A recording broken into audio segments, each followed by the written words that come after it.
All right, we're gonna actually start. I hope the breakouts went really well. Lunch was good,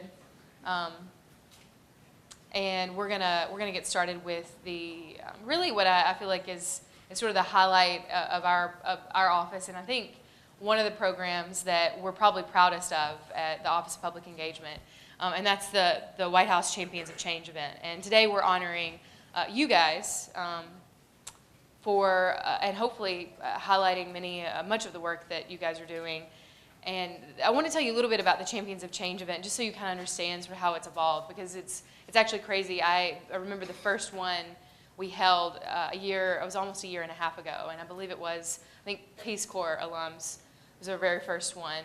And the idea behind it was that we have, amidst like all of the crazy things that are happening and sometimes negative things that are in the media, that there are so many really awesome and very positive things happening across the country, and that the White House could really use its spotlight and its ability to convene people by using that spotlight and shining it and lifting up the work that was happening on the ground. So the whole idea was really to get outside the Beltway and really reach and lift up local leaders like you guys. And I feel like we've done so many Champions of Change, from folks who are working on breast cancer awareness, to anyone who's working in renewable energy and doing really cool things around that, to folks who work in STEM education. It runs the gamut. But I really, after hearing all of your stories today, I know that, you guys are really exactly the definition of Champions of Change for us. And so I want to actually turn it over to Matt McCabe, who's going to come up. And I'm going to also, behind Matt McCabe, hopefully invite all of our champions up to the stage now.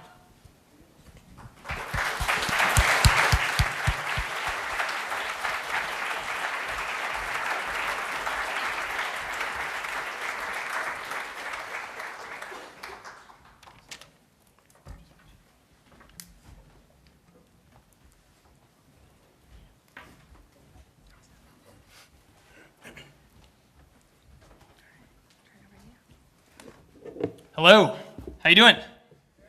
All right, what a great day. First off, just thank you so much for making your way to DC here. I know people came from all over the country. I've just had a fantastic time so far today, hearing your stories and hearing what you do all over the country. My name is Matthew McCabe. I have the honor of serving as one of the CNCS board members and overseeing the work that many of you do through AmeriCorps and your different service programs across the country. I was also a 2009 Teach for America Corps member in Chicago, where I taught third grade, and then now sophomore world history at Pritzker College Prep on the west side of Chicago. Like many of you, I've seen the power of service firsthand. I'd like to tell you about one of my students. I'll call him Jay for now. So Jay came into high school from a troubled home, well behind grade level in both reading and math, and through incredible work ethic and an intense focus, Jay was able to kind of beat the odds. He was enrolled in AP classes and passed the tests. He studied abroad at different colleges and universities over the summer, taking university level courses. And this past spring, he was admitted to multiple top American universities with full ride scholarships. And he'll be attending one of them in the fall. And at first, Jay's story seems very remarkable, and to be truthful with you, it is. But once you look a little bit closer, things get a little bit more clear. When you realize that Jay in his freshman year and sophomore year was tutored by AmeriCorps Corps members, and when you realize his school guidance counselor was also an AmeriCorps Corps member, and when you realize that he rode the bus alongside City Year Corps members, and when he was taught by more than a dozen Teach for America Corps members and alumni, Jay's story is still remarkable, but it's a little less surprising. And I think it's a testament to service this shows the power of service, the ability to change the direction of a child's life for the better.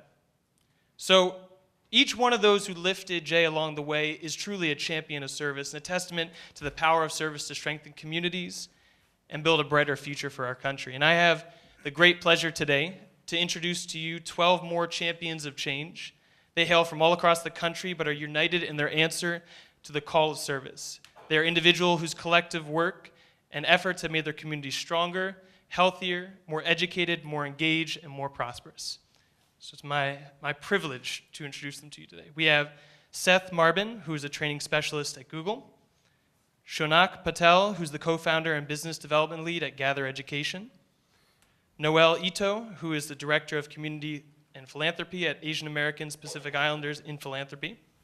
Christine Riley, who is the director for corporate social responsibility at the Dunkin' Donuts and Baskin Robbins Community Foundation. Nicole Trimble, who's the director of corporate social responsibility at Redbox and Coinstar. Morgan Tracy, who is an Olympic athlete in the skeleton event. John Fetterman, who's the mayor in the city of Braddock, Pennsylvania. Dolores Morton, who's the president of programs for Points of Light Foundation. Dr. Sharon Wagner, professor of energy economics at the University of Maine. Marissa Castro McCoy, who's the director of operations and evaluation at the Teaching Trust. And Rhonda Ulmer, who's the founding director of University for Parents. Let's give them a round of applause.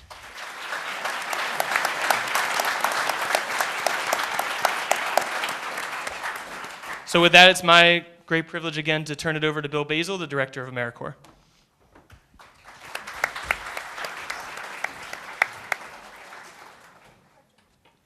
Well, good afternoon again, everyone. It's so great to see all of you here, and I'm reflecting back on that AmeriCorps pledge that most of you took maybe just a year ago. When I look at this group, it's probably just a year ago. But it could have been 2 or 3 years ago, 4 years ago, 5 years ago. We'll stop right there. But in that pledge, you said something to the effect, I will get things done for America. And that wasn't meant to be for 1 year or 2 years, but it was meant to be a lifetime. And so today, with these champions, we're honoring their commitment over a lifetime to get things done for America. This morning, when Wendy was talking about the 1 billion hours of service that people have provided, people like you and others who are not here, I was thinking that it's the 1 billion hours that you've given, but it's also the multiple billions of hours that are yet to give. And so it's just not an investment in what people do in AmeriCorps in 1 year or 2 years, but it's over a lifetime. And that's what we're also here to honor today. One of the challenges that I see for national service, and one that I think we can deliver on, is how national service brings the country together. National service bringing the country together now. And if you look at what we do, certainly the broader public sees us doing things in disasters. When everyone comes together, it makes no difference where you are, who you look like, or where you were born, or if you're in a red state or a blue state, or no state at all. You're accepted. You serve. You serve in these major disasters, whether it was in Joplin or Katrina, people want to serve. And I submit that when you see that, everyone coming together, that's what happens every day when AmeriCorps members are deployed. They deal with disasters that occur in the classroom, on the playground, at the food bank, at the domestic violence shelter. You are dealing with those disasters every day. And that's what will bring America together. It's this type of effort where people step forward and make a contribution. It's interesting here that we're at the White House, and for those of you who heard this, what I'm about to say about a significant person who is in this complex, you can't kind of give the punchline away, but 18 years ago, this month, next week, was the very first convocation of AmeriCorps grantees ever, 18 years ago. And there was a person in this complex who not only gave one workshop on nonprofit capability, but we had this person give 2 workshops on nonprofit capability. Any guesses as to who that person was who gave not 1 but 2 workshops 18 years ago on nonprofit capability at the very first AmeriCorps conference? Any guesses? Someone who is in this complex? One of the Obamas? Well, you got to pick one. Pardon me? Are they in it right now or just work here? What? Well, you kid. It's someone that's in this complex who gave 2 workshops at the very first AmeriCorps conference 18 years ago. No. Michelle Obama.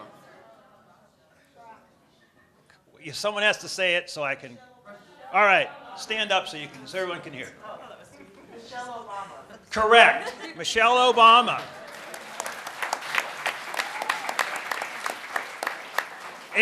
18 years ago, a person by the name of Michelle Obama, Executive Director of Public Allies, we asked her to give 2 workshops. Who would ever have thought that we would have her give 2 workshops on this whole idea of AmeriCorps, this whole new idea on national service?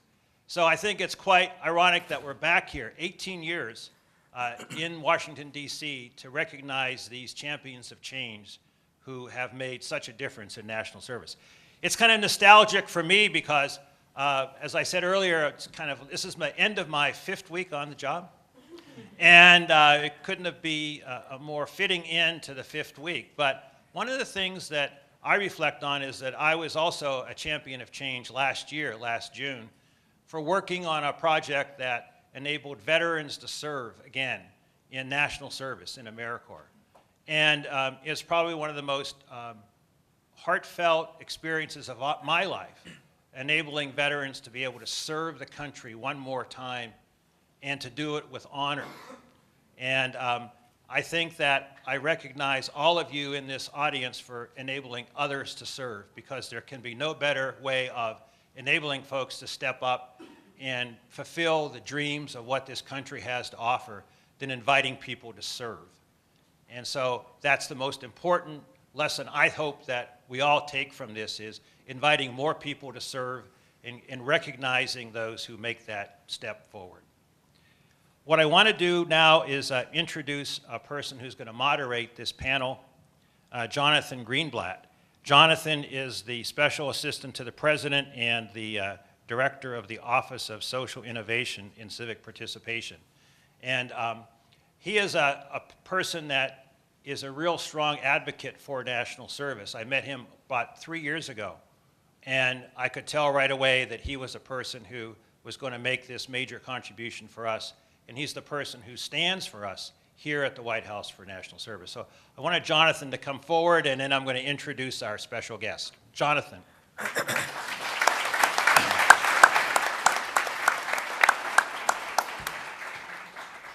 So our special guest, Tim Morehouse. Tim is an Olympic silver medalist in fencing, and he's a 2-time U.S. individual national champion, 7-time World Cup medalist, and #1 ranked U.S. men's saber fencer from 2008 to 2011. This might be the first time you meet a fencer. Tim is here. He is a 3-time Olympic team member, and Tim also was a member of the Olympic team in the London Olympic Games. But what makes Tim so unique and so special to us today is that he served through and worked with Teach for America, while he pursued his Olympic dreams. First as an AmeriCorps Teach for America member, teaching 7th grade students in Washington Heights neighborhood of New York City, and then later as a staff member at Teach for America, training and mentoring teachers in the East Bronx. Tim continues to inspire and lift up others. Last year, Tim founded the Fencing in the School Foundation, a nonprofit program dedicated to bringing the sport of fencing to underserved communities throughout the country. And he has shared his Olympic story of passion and persistence with young people nationwide. So will you please help me recognize Tim Morehouse, and we welcome him from Tim Morehouse, AmeriCorps Teach for America. Thank you. Although I have to say, the only thing when you're introducing someone at the White House is be careful of the special guest, because I know people are like, is President Obama coming? It's like, no, it's just Tim Morehouse, an Olympian. So it's hard to follow that one, but So I just got back 2 days ago from the Olympics. I'm a little bit under the weather, but before I even start, I met someone this morning that, like, there's always the people that put things in perspective for you, and I just want to highlight them really quickly. So Rhonda, sitting right here, just wave, please don't stand up. She is a 3-time cancer survivor.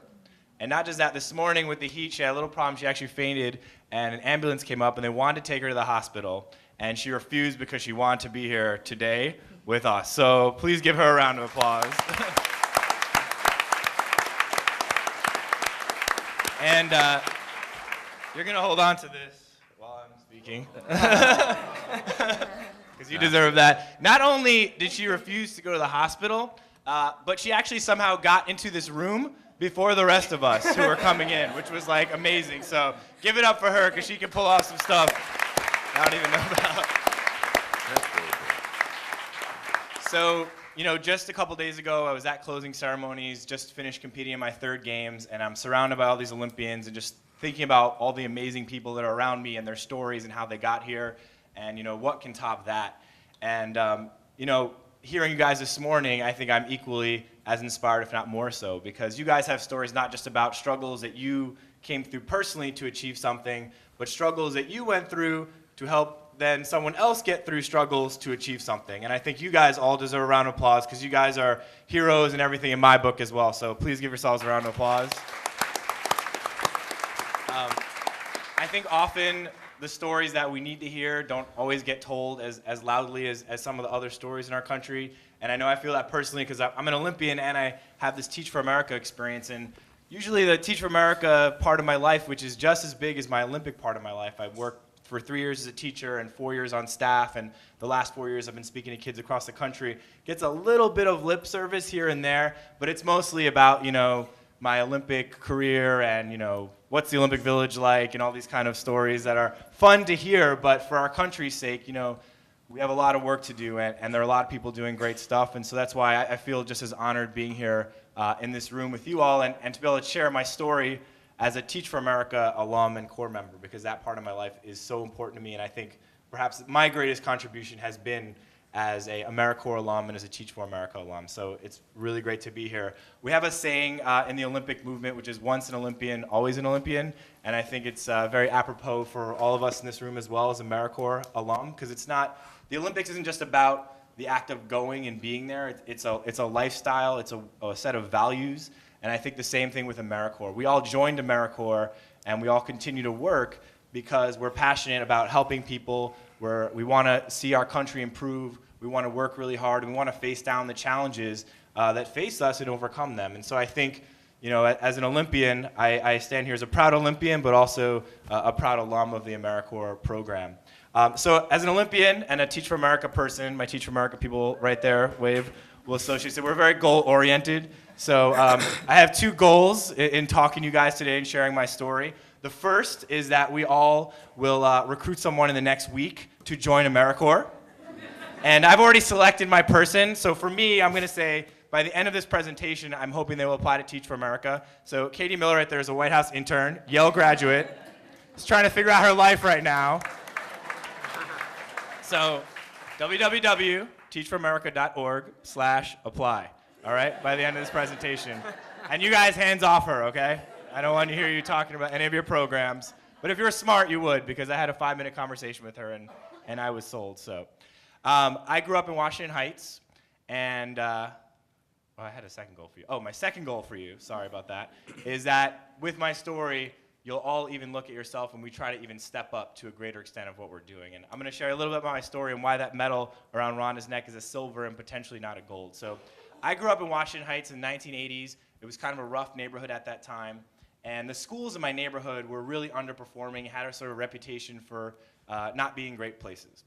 And my mom searched far and wide to find a school for me to go to, because the schools in my neighborhood just weren't up to, people weren't even graduating middle school, let alone high school. So she found a great school for me in East Harlem, and I went there. It's called Central Park East.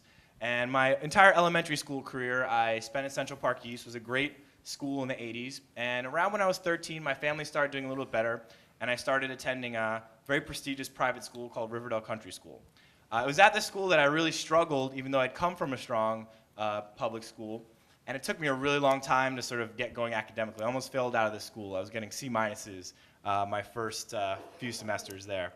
And then by the time I went to college, college was pretty easy. I was actually worried about how hard college would be, but I got to college and suddenly I was getting A's, and I realized then that I sort of had this training that I got from this school to be prepared to get A's. And it really dawned on me that it was more about the training and the sort of the skills that I was taught that allowed me to be a successful student, more than the fact that I was smart, when I was getting A's in college, or dumb when I was getting C's in middle school and high school, which is what I thought I was when I was getting C's and D's.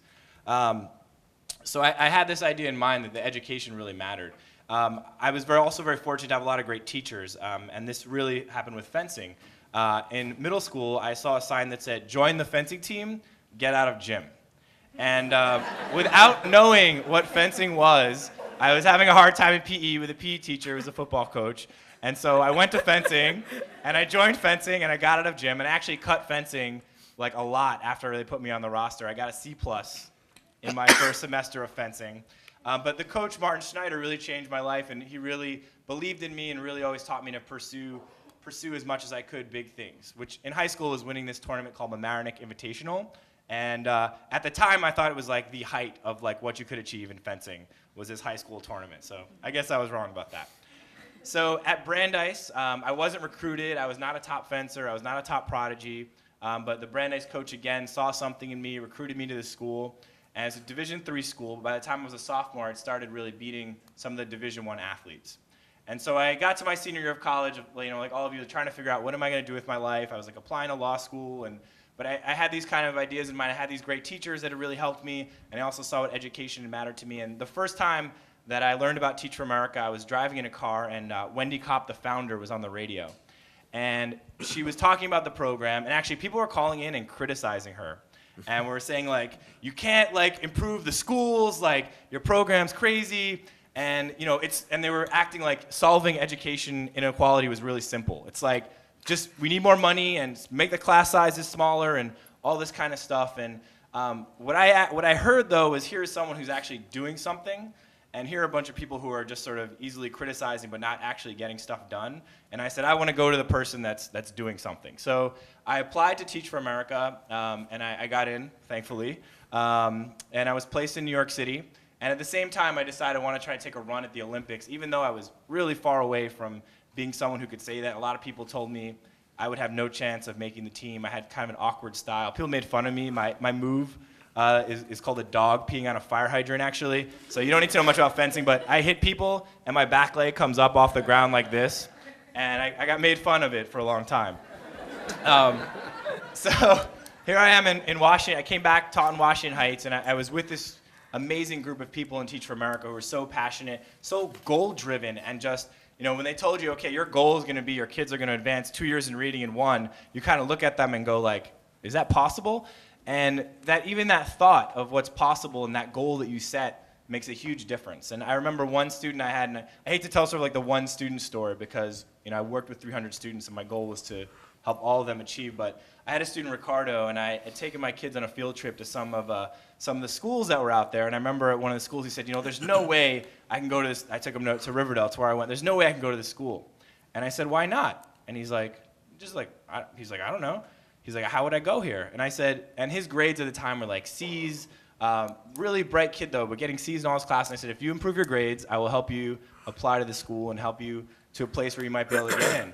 And even just him finally setting that goal and seeing something he wanted and feeling it was real, all his grades improved. I can't claim any credit for the fact that his math grades improved or his science grades improved. I taught 7th grade social studies.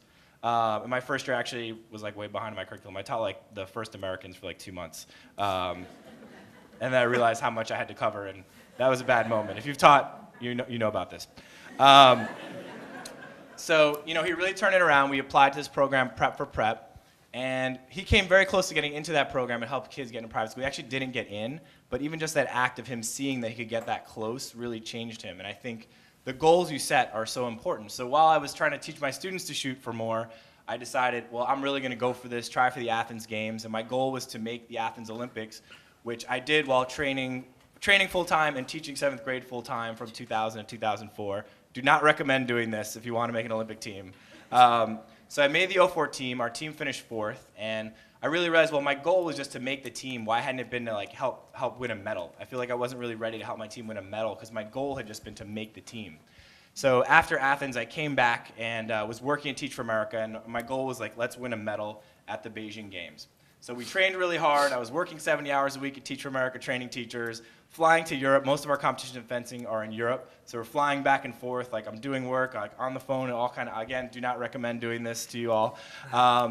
And I made the Beijing team, and we went to the Olympics. And I remember in the match to make the finals, when we won, I actually fainted because I had worked so hard. I saw my teammate. We won it in the team relay. So I started running when my teammate scored the final point. We all like grabbed each other, and I was already unconscious.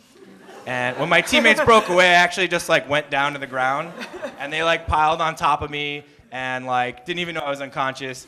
And you know, like, did you ever know that you're my hero is playing like this amazing moment that you've dreamed of like your whole life is happening? And we got up and we were crying and like hugging mom. I think my mom's watching the stream, by the way, so hi, mom. And you know, as we're doing this, the French team who had won to make the gold medal round also like walked by all calm and prepared. And we all looked at each other like, man, our goal had just been to win a medal, and it hadn't been to actually win the gold.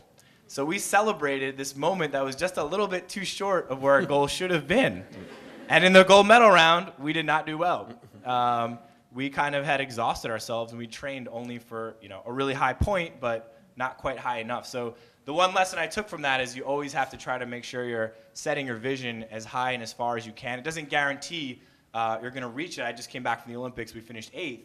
But I'm really proud of the way I went into that games because I was open to winning the gold. And when I look at the last 4 years of my life, having that sort of approach from what happened in Beijing, I've won the most amount of tournaments that I have. I finally was like #1 in the U.S., where I'd been #2 or #3 for a long time.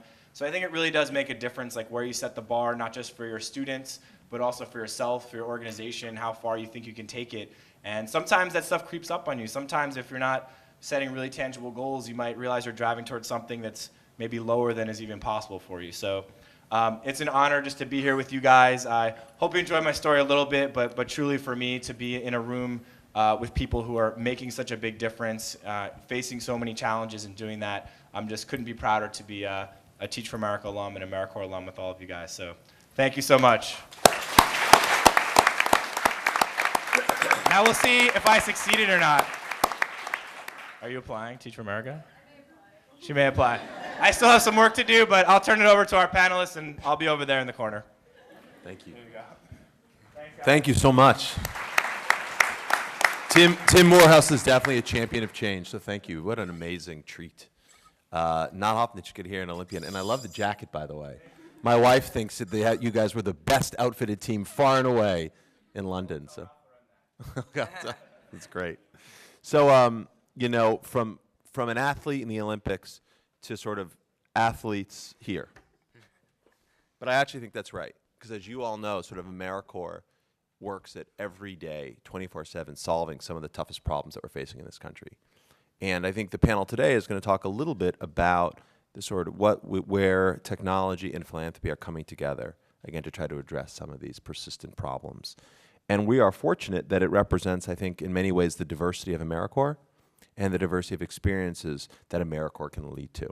So I'm going to let each of the panelists speak for themselves. I'm just going to take the liberty of introducing them quickly to all of you. So immediately to my left, we have Seth Marbin, who's a training specialist at Google. Next to him, we have Shonak Patel, who's the co-founder and the business development lead at Gather Education. We have Noelle Ito in the middle. She's the director of community philanthropy for Asian American and Pacific Islanders in philanthropy. Rounding it out over here, we have Christina Riley, who's the director of CSR at the Dunkin' Donuts and Baskin-Robbins Community Foundation. There's a rumor that you're going to have sort of treats outside. Is that correct for everyone? Oh, no. And lastly, we have Nicole Trimble, who's the director of CSR with Redbox Coinstar, who I had the privilege of spending a bit of time with this past year at the National Conference on Volunteering and Service, and look forward to hearing from her.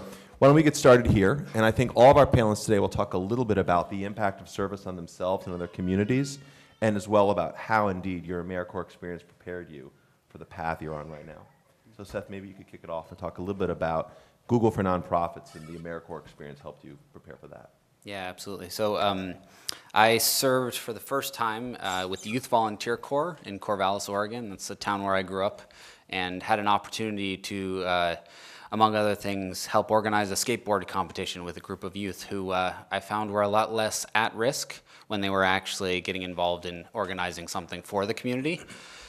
I then did a couple years of college and decided I really wanted to do AmeriCorps again, because while my first experience was good, I felt like there was a lot more that I had to offer and a lot more I had to learn. And so after a couple years in the classroom, I decided to go be a student of life again and do that through service, and believe strongly in the motto of service learning and how it's really transformational for both the person serving as well as the community they're serving. And so I went to Puerto Rico as a VISTA, and I went there with the idea of helping to start a literacy program. And the literacy program, after about a month of making very little headway, a major hurricane hit the island, and we all of a sudden had to put everything on hold and do disaster relief. So I was there for a few months. Everything from translating in shelters for people who are doing family services with the Red Cross to bottling water. And found that when it came time to getting back to doing literacy, that people were much more interested in getting roofs back over their heads than they were in setting up literacy. So I ended up exiting out of that program a little bit early so that I could go to City Year. And City Year was my third AmeriCorps experience. I was in City Year Seattle, and I actually stayed on with City Year for a few years. But City Year was really where I sort of had each of these previous AmeriCorps experiences, and when I came to City Year, it was sort of like, wow, this is what I believe is the potential of AmeriCorps that I've been looking for. So things that really worked for me about it were it was team-based, and it was about breaking down social barriers. And so while we were out there serving the community, we were also learning about each other and developing lifelong friendships. I met some of my best friends through City Year and through AmeriCorps. I met my wife through City Year. So for me, it's been both transformational on the personal level of just thinking about how I can create change in the world. And so my role now at Google, fast forward several years later, what I do at Google is I help employees get involved in their communities.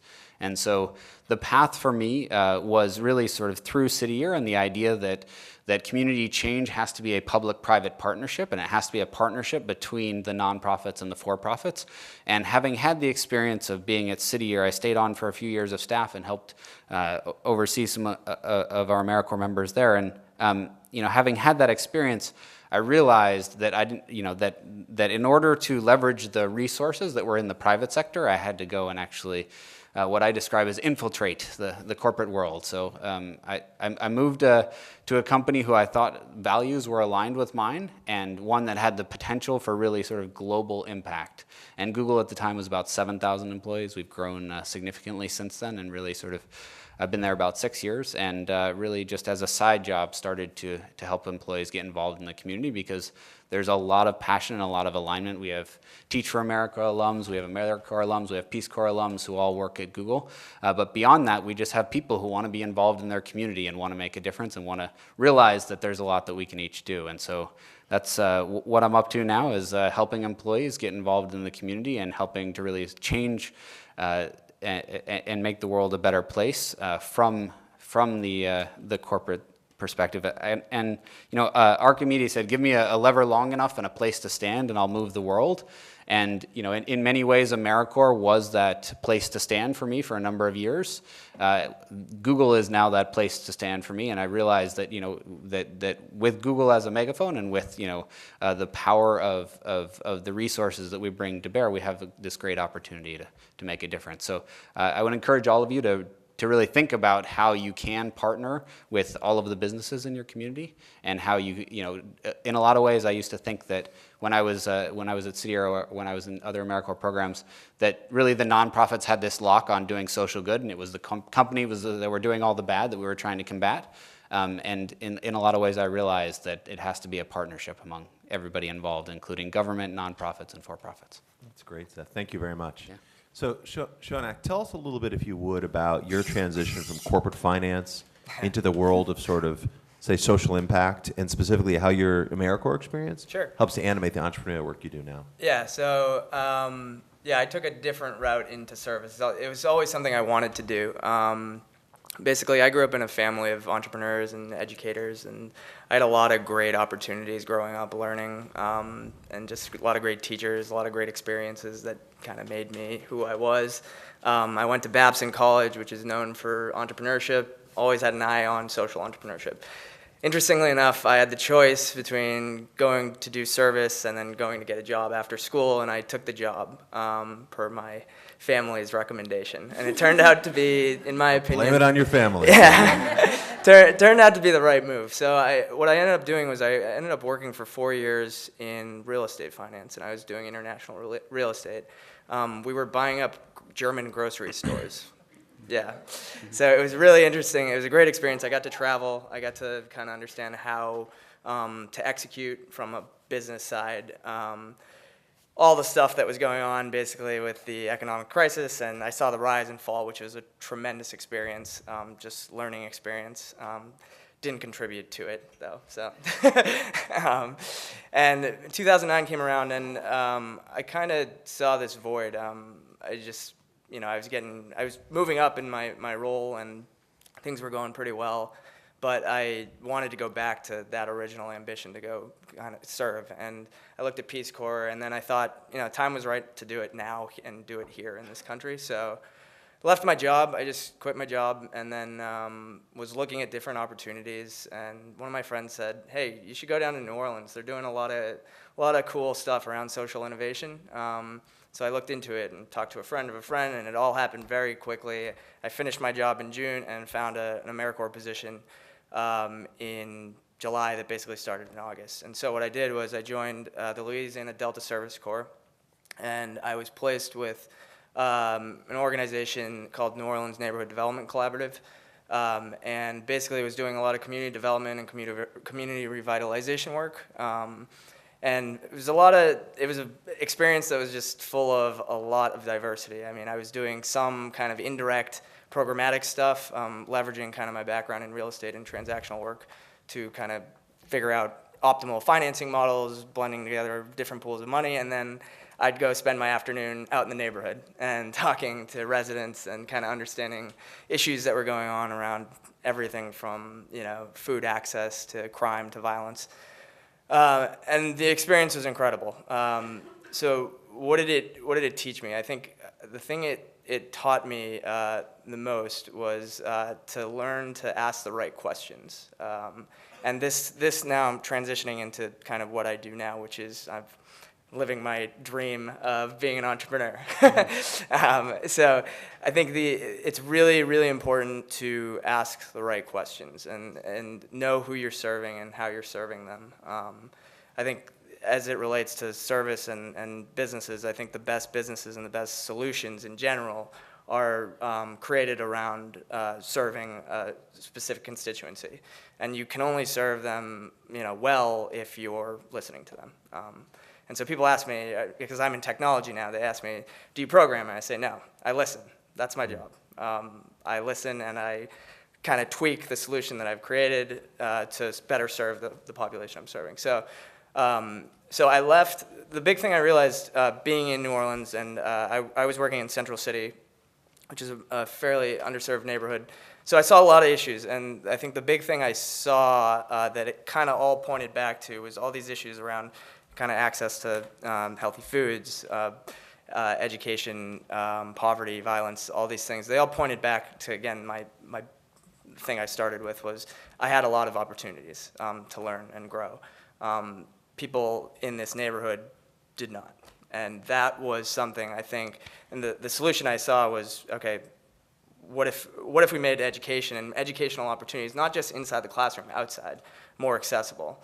And that's what I kept going back to. And I viewed technology as a way to enable this once I came out of AmeriCorps. So I went back to Boston, co-founded an education fundraising startup that was called Sweller, that was basically aimed at helping public school teachers raise money for classroom needs by channeling a portion of our everyday spending at dining and shopping towards specific classroom needs. 16 months later, couldn't make that into a commercially viable business, but learned a lot of great lessons from trying and failing. And what I learned from that was do not fear failure, fear the status quo. and I wrote this in the blog post that I think is going up, but that's a really important thing that I think we're all good at. We're all really good at that. So now with Gather Education, we're basically trying to make online learning more engaging, more simple and more natural, and altogether more accessible to people everywhere. And I'm really focused on kind of leveraging technology as a tool to improve access. And I'm a big believer in entrepreneurship. I'm a big believer in taking your ideas and putting them to work. And I think what AmeriCorps trains you for is doing. It's action. So That's great. yeah. Awesome. Noelle, tell us a little about your experience, if you would, in terms of your summer service and how your work with Asian Giving Circles has sort of influenced some of the things you're doing now. Definitely. So my experience with AmeriCorps was actually in my senior year of college. I was going to George Washington University just down the street here, and kind of always knew that I wanted to go into service. I never really thought I could make a career of it.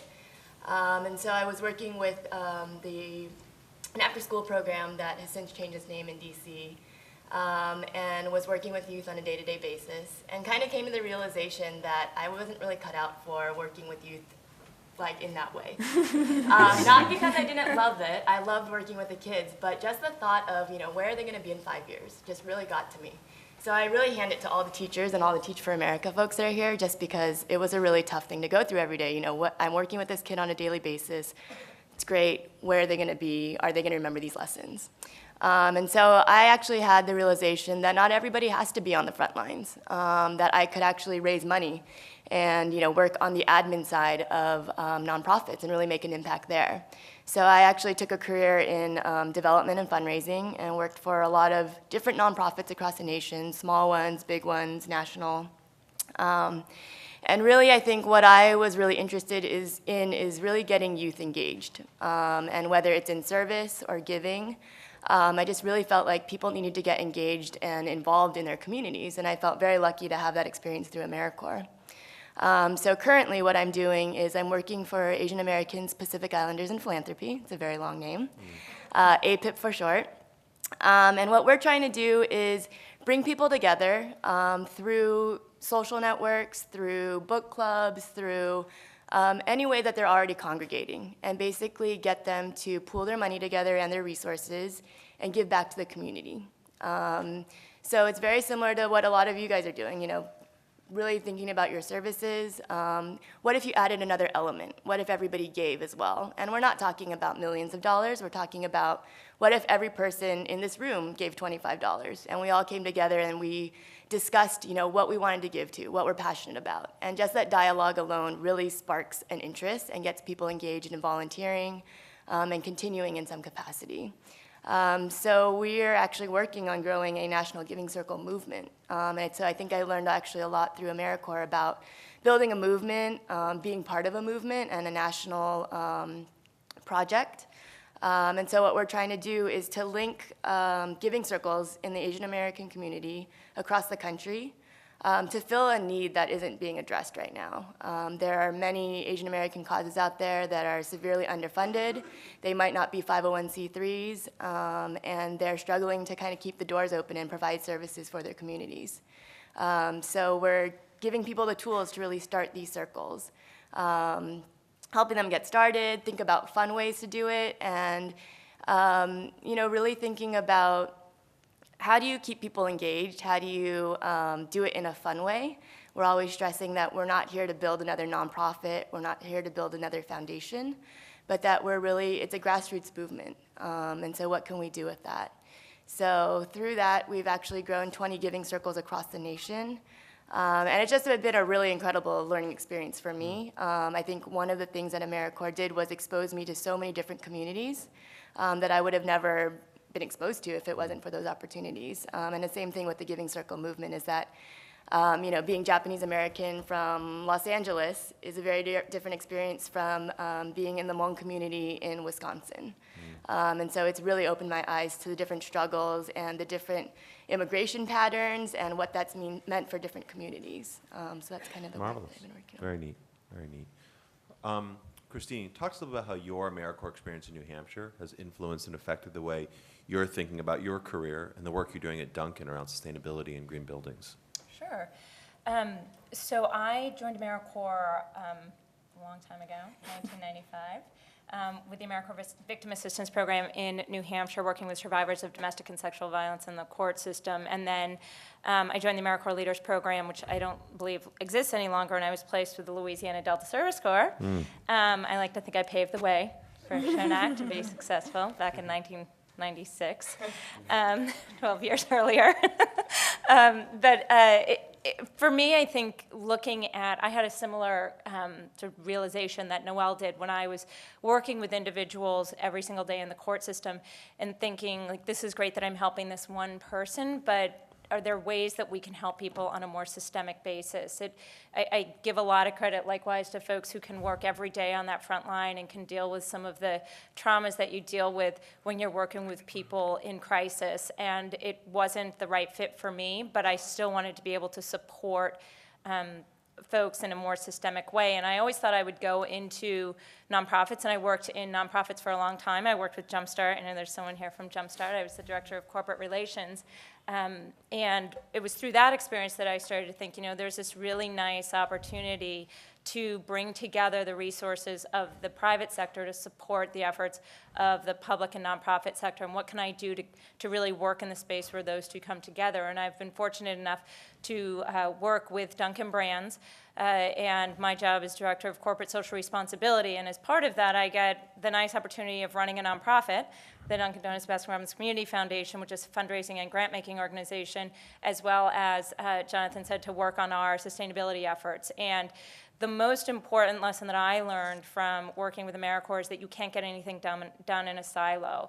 And so when you come into a company and you're looking at I'm one person with two team members, one who works on the foundation and one who works on sustainability, and I have, all of these issues that face our company, from styrofoam cups to our environmental impacts to employee engagement to fundraising and grant making for a multi-million-dollar nonprofit. How do you get things done? You can't do it on your own. So I think the value for me of all of my AmeriCorps experience was, how do you identify what those resources are? How do you build relationships very quickly? How do you sell them in to ideas that might be new? So when you're talking about volunteerism, that's great. I know you're all really, really busy, but wouldn't you love to spend an extra 20 hours a week organizing a fundraising event so that you can do local grant making in your communities? Or I know that you're super, super busy doing all sorts of things that, help our franchisees be profitable, but wouldn't you also like to look at things like, how are we going to recycle the foam cup in our stores?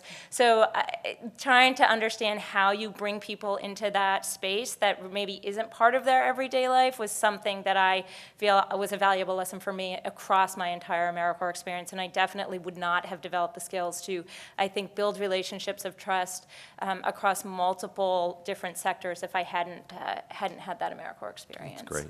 Awesome. Thank you. Nicole, you are also, I think, someone who was with AmeriCorps early on. It'd be great to hear a little. Pardon? Do I look like that? No, I just have the notes, just to be clear. I just have the notes. Wasn't implying anything. Just want some clarity. But talk a little bit about, again, how it served as a platform for your career. And I'd also be interested, because I know you serve on the Washington State Commission. Isn't there somebody involved with the Washington State Commission also here today? Well, he used to be involved, Well, but. Bill Basil, intimately. We'll hear stories about Bill later, actually, in the after hours. But can you tell us a little bit about how that worked, too? Yeah. So, yes. So I actually served my first term before the original AmeriCorps legislation was signed. I was a Jesuit volunteer, and that was the year that the legislation was signed. And they were looking for folks to come back and join the first cadre of AmeriCorps leaders. I know we can't believe we've never met, because we kind of have the same life, but very similar. Why I did that in the first place is that, quite honestly, I had the privilege of traveling and fell in love with my own country, traveling abroad and fell in love with my own country, and realized I love this country enough that I want to come back and help solve problems that I knew existed, but that I didn't know well because I grew up in suburban Ohio. And so I wanted to see another part of the country, get to know another population, become an informed citizen. which I really knew I wasn't. And it's why I believe service is so important. If we want an active and informed democracy, people have to serve. They have to get outside of what they know and meet other people, and they need to be served. It's reciprocity. And so I did this because I love my country and because I wanted to know community. And those lessons really have been the platform, in that as I work in business now, if you look at anything that you're doing in business, if it's a Redbox DVD or coffee, you need to create a product and experience that people will love and will use. And you can't create products and experiences for people unless you know people and you know populations. And the thing about Redbox, it's $1, or now it's a little more than $1. There's people all over the country, all different demographic levels, who use this. And I feel like I have the opportunity to be a bridge within my company of this is what's really going on in communities outside of our own. And these are our consumers. And this is why we should really care. And this is our country. And I feel like an incredible honor that I get to do this work and work for a company that really cares. And my AmeriCorps service set me up for that. The work on the commission is interesting. I don't even think it's been a year, has it? But I've been working with the commission in so many different ways throughout the years, and it's my honor to serve as a volunteer commissioner and help continue to spread AmeriCorps throughout the state of Washington. And it was an honor to work with Bill, and it's part of my responsibility as well, for sure. That's great, thank you. So we don't have that much time, but I want to make sure we open it up for the audience if anyone has questions. I will ask you, if you do, to sort of self-identify and tell us what AmeriCorps program you're with. Or I will call on you. Over here in the back, tell us your name and again what group you're with. Hi, I'm Mary Bruce. I work at Civic Enterprises with the Grad Youth Campaign, and also proudly serve with Ben on the National Advisory Council. And my question to you all is, how can AmeriCorps alums as an institution do a better job of connecting each other? I think there's so many amazing, I didn't know we had an Olympian who was an AmeriCorps alum. That's awesome. I didn't know that we had all these alums working in corporate philanthropy. How do we do a better job of connecting each other locally and across the country? Great. So I'm going to ask, if I might, you guys to think about your responses as lightning round, because again, we don't have that much time. I love lightning round. So what can AmeriCorps alums do better to connect the community? I think telling the stories, I mean, it's what the theme of today is, that we have to be able to tell the stories. So, profiling the people who are doing the interesting things. I mean, I think everybody here has a story to tell. You're here because you've done a year of service and you're continuing on and doing great things. So to me, it's about telling the stories, and I think technology is a powerful way to do that. We have a platform for video, online video, that helps make that possible. What's that called again? I heard rumors. There's some other companies out there that do as well, but well, actually, let's ask. So, is there an AmeriCorps Alumni YouTube channel? Yes. How many of you knew about that? 3. 4. Is there an AmeriCorps alums Tumblr page? There's a lot that we can do to get the story out. Other ideas? Yeah, and I think one of the things we talked about earlier was you have so much energy and kind of knowledge of the problems that you're solving at the ground level after you finish your service experience that I think programs and things like incubators and accelerators, and I think, Ben, you've been working on like Fuse Corps, I think, or something like that. I think that's a really powerful thing to extend the service experience and then provide resources, not just capital, but mentorship, access to companies like Google and Dunkin' and Coinstar. I think that is a real interesting way to kind of keep that momentum going towards implementing solutions into the communities, because you get such a great knowledge of what the problems are that it almost potentially could go to waste without actually taking action on it immediately and putting some of those ideas to work. Awesome. Any other quick responses? I would say make it easy to engage, because a lot of us are super busy in the jobs that we do, and for me, I'm not at all involved with the Boston or Massachusetts chapter, I confess, and it's partly because I don't know how, and it doesn't feel easy to do that. Great. So make it easy, use technology, and find ways to bring them together. Any other questions, thoughts, reactions? Over here.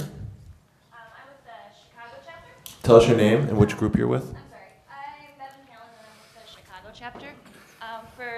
that are now in the corporate world, how can alums that want to get into the corporate world, how can they market their skills to apply on their resume so that we can be looked at and people can say, oh, this is an AmeriCorps alum. They're coming in with these special skills and we want them at our company. Good question. That's a great question. Do you want to?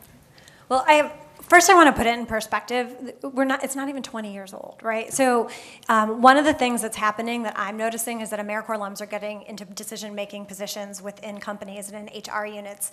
And so word's rippling. So I think that's one thing just to keep in perspective, that I think more and more people definitely know. But it's about translating the language. So community organizing is facilitating constituents or consumers, right? And it's about translating the language.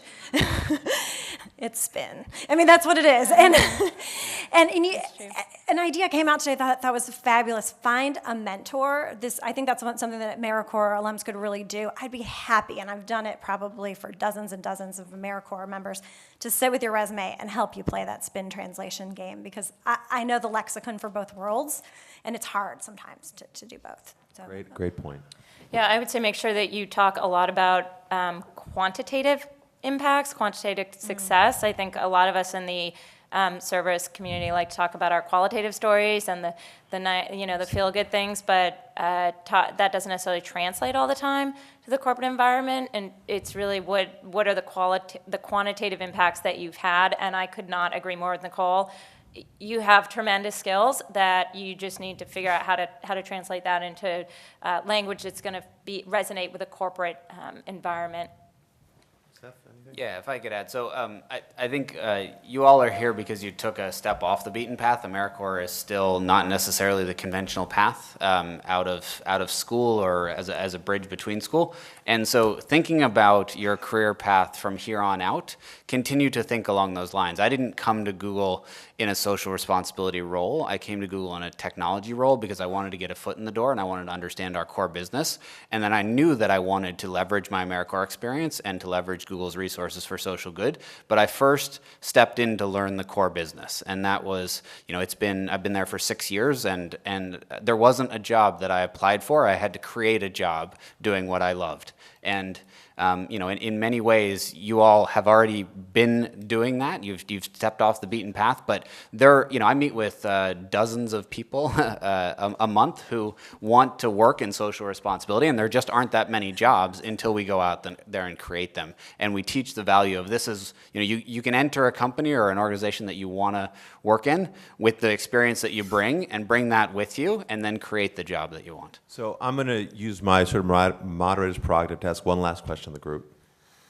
So the president thinks of you as sort of the front line and thinks of all of you, to be clear, AmeriCorps, as the front line in his human capital strategy. You are the folks on the ground, in the schools, in cities and in rural environments and tribal communities. You are the ones who provide such critical services. If he were here today, and you heard from John, and you heard from Macon, and you heard from Jack Lou. The special guest might be the guy in the polo. The best you're going to get is Tim over there in the polo outfit. But if he were here, what's the one thing you'd want him to know? Lightning around that side. I'd want him to know that this works, that this is changing America, that this is actually making our world a better place. It's doing it through the individual stories. It's doing it in the aggregate, and that we need to double down our investment in AmeriCorps. We need to double down our investment in national service as a whole, and we need to elevate the status of national service to be equivalent to military service. We will have a stronger community and a stronger country.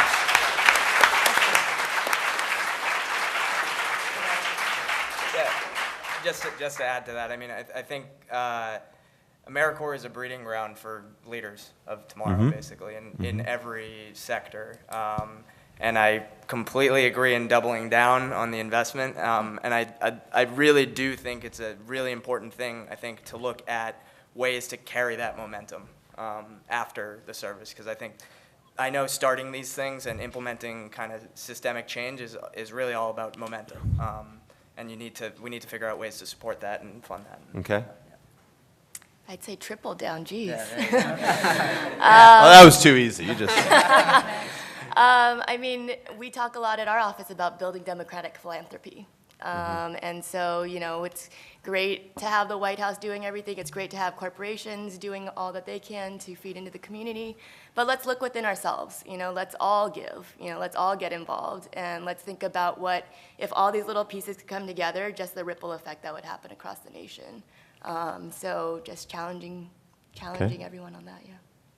I would say it breaks down barriers because it exposes you to individuals, communities, and issues that you would never, ever experience potentially on your daily life. And I think that allows us to have a more meaningful conversation about the issues that really face this country and allow us to talk more in a more meaningful way about the solutions that might actually work. And this group knows that better than anyone. Great. It works. It brings people together instead of divides people, which is what we really need right now. And it creates an informed citizenry who will never sit on the sidelines again. And we need more opportunities for people to serve. Great. All right, well, let me just make one last sort of comment.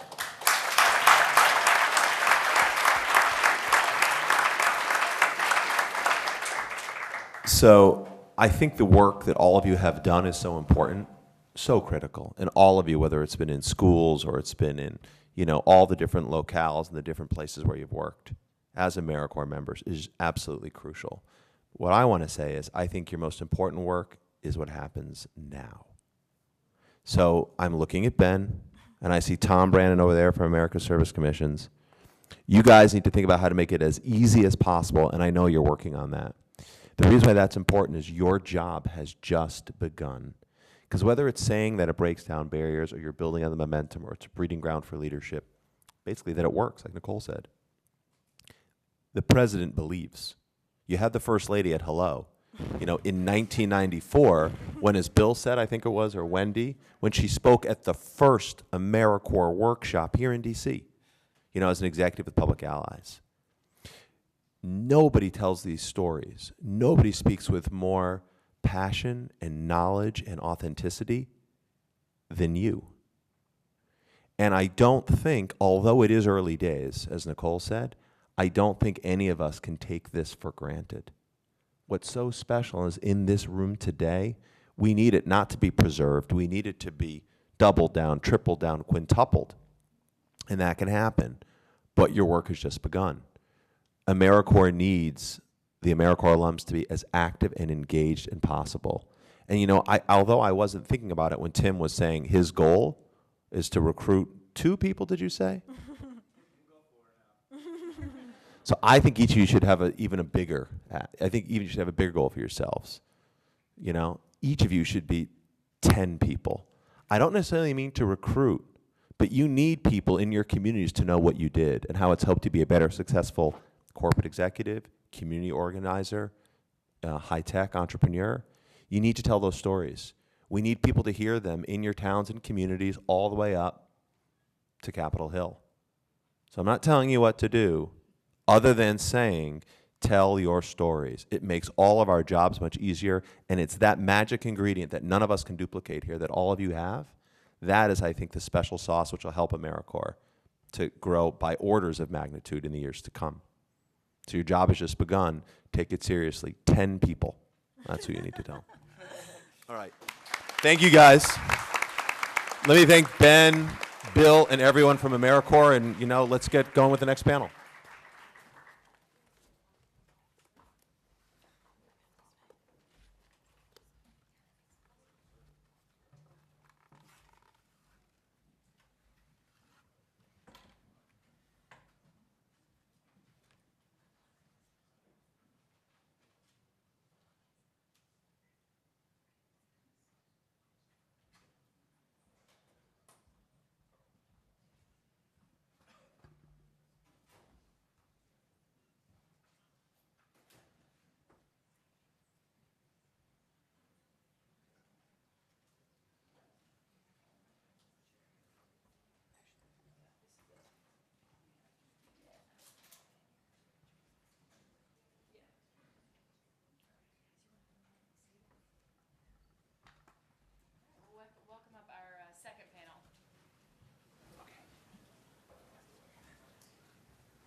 right, and then for our second moderator, we have Asim Mishra, who's the newly Chief of Staff to Wendy Spencer and at CNCS. So Asim, welcome.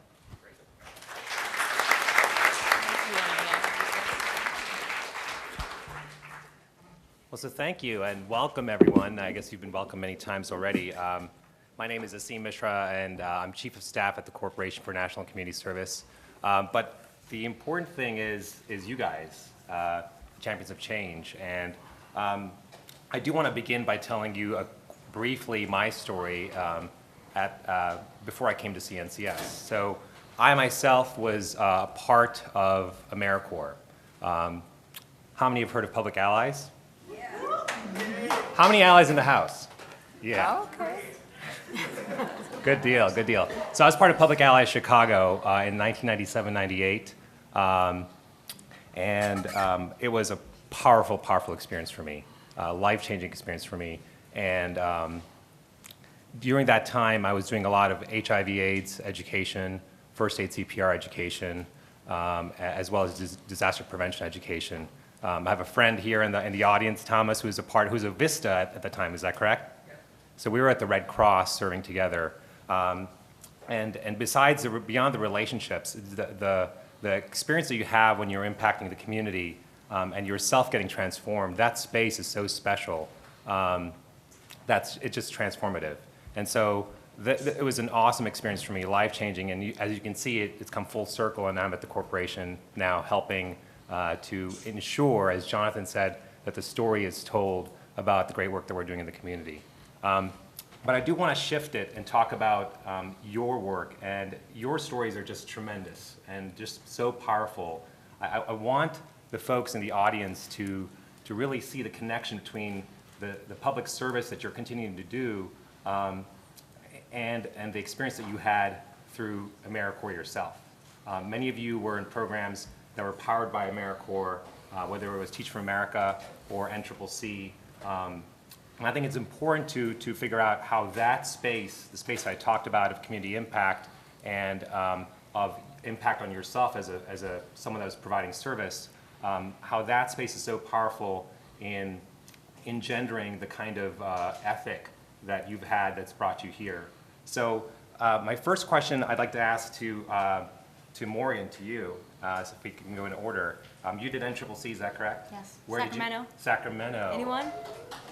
Yes. I was just in Sacramento for graduation. It's an awesome, awesome experience to see the members come out before graduation.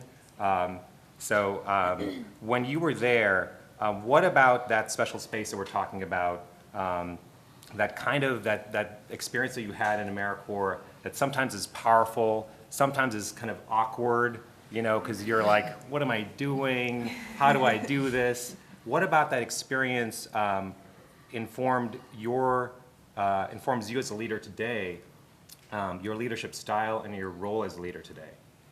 Well, first I have to say, I don't know where Tim is, but I'm an Olympic hopeful in skeleton. Hopefully, most of you know what that is.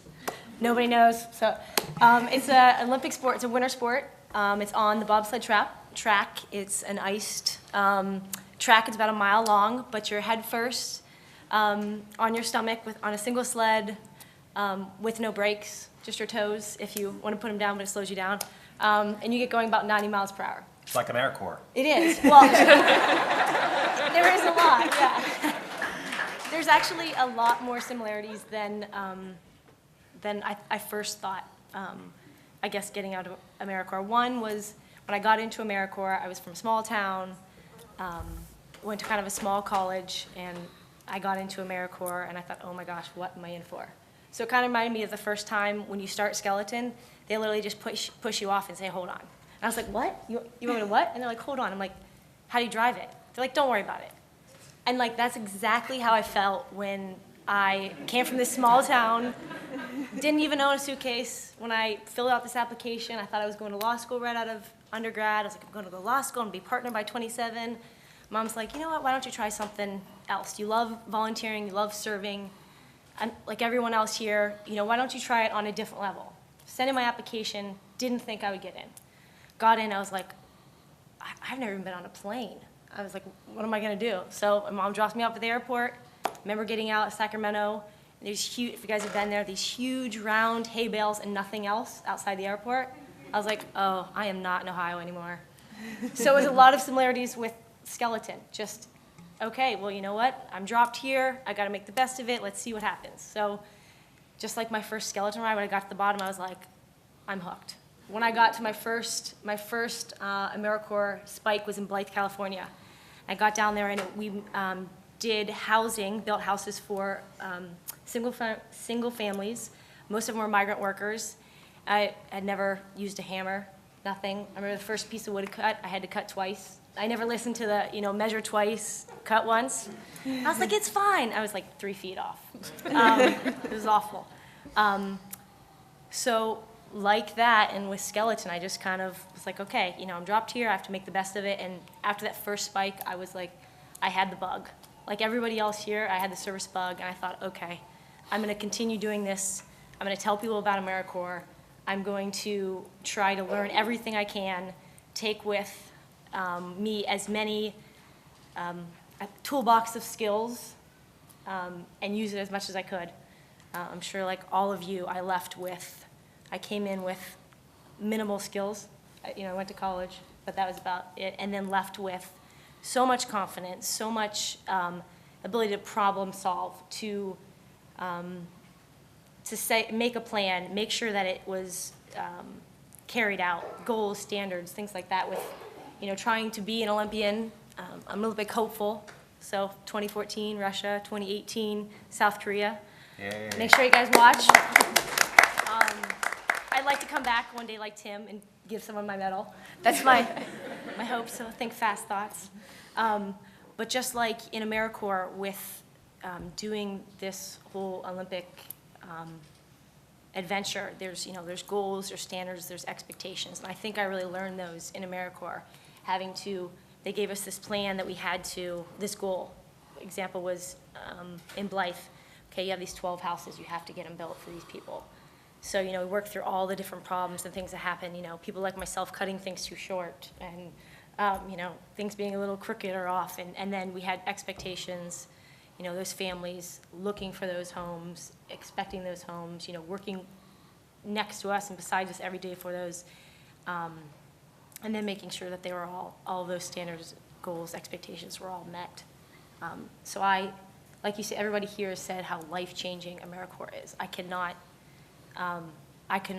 say enough about how it's changing. And for me, I'm using the fact that I also did the wildland firefighter. So I was a wildland firefighter. I learned that in AmeriCorps. I would have never spent 5 years on a hotshot crew had it not been for AmeriCorps. In Astoria, Oregon, I worked with a community action group where the CEO was an attorney. I thought, okay, I'm going to law school just because of that one person. So I went to law school. And now this Olympic thing, I thought, okay, how can I think Seth said it best, like how can I be a microphone, how can I be a megaphone for service? And this is whether or not I make it to the games or not. I was worried about putting my service kind of on hold, but my mom, being right, as mothers mostly are, was like, why don't you use it as a platform to tell people about AmeriCorps, tell people about service, tell people about, how these AmeriCorps programs can make you a better leader, how you can help build communities, how you can solve problems. So that's kind of what I'm using for how I got from AmeriCorps to this, and how I don't have to be serving in I love Teach for America, I love all those things, but I don't have to be doing that, and neither you can find a different way to try to serve. And so mine is to try to use this as a platform, to tell other people that all of these programs are out here, and I feel like I almost got more than I'm giving. Yeah, that usually is a statement that I hear from a lot of AmeriCorps members. Mayor Fetterman, I want to go to you really quickly. How many know the mayor? Yeah. I got to know the mayor from John Kelly, who's a big fan. I know John, if he's in the room, but he talked up Braddock so much. He's like, next time you're in Pittsburgh, you got to go to Braddock. But Mayor, I want to ask you, were you originally, did you serve in Braddock, Pennsylvania as an AmeriCorps member? No, I served in Pittsburgh, which is fairly close, but in a neighborhood known as the Hill District, which from a socioeconomic background is very similar in terms of a lot of the conditions that you'd find there. So. And so how did the story go from Pittsburgh to Braddock? Well, I did 2 years in the Hill District, and this was in 1995 was my first year, and I set up the first computer labs in the neighborhood. And there was a lot of that internet euphoria, how it was going to help change the world, and it's going to eliminate poverty, and children are going to be able to be able to study at home and go on the internet and all these things. And I wasn't very optimistic back then of the promise there, because I saw a lot of the conditions and the circumstances that children and young adults and the community were living in. Then I went to graduate school in Boston, and then from there I started, I actually went to Braddock to kind of just disappear and just serve, basically. I never expected that it would necessarily even take the route of politics, but it's been a long, strange trip. So. Do you feel what you're doing in Braddock is politics? Well, I mean, it has that undeniable political bent. Yeah. I serve as a surrogate in Western Pennsylvania for the campaign.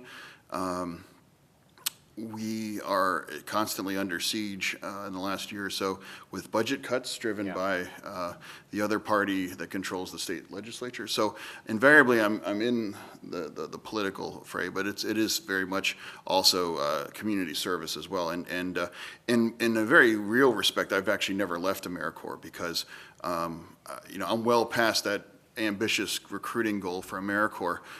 Because my city, in some respects, helps run on AmeriCorps. We're fueled by it.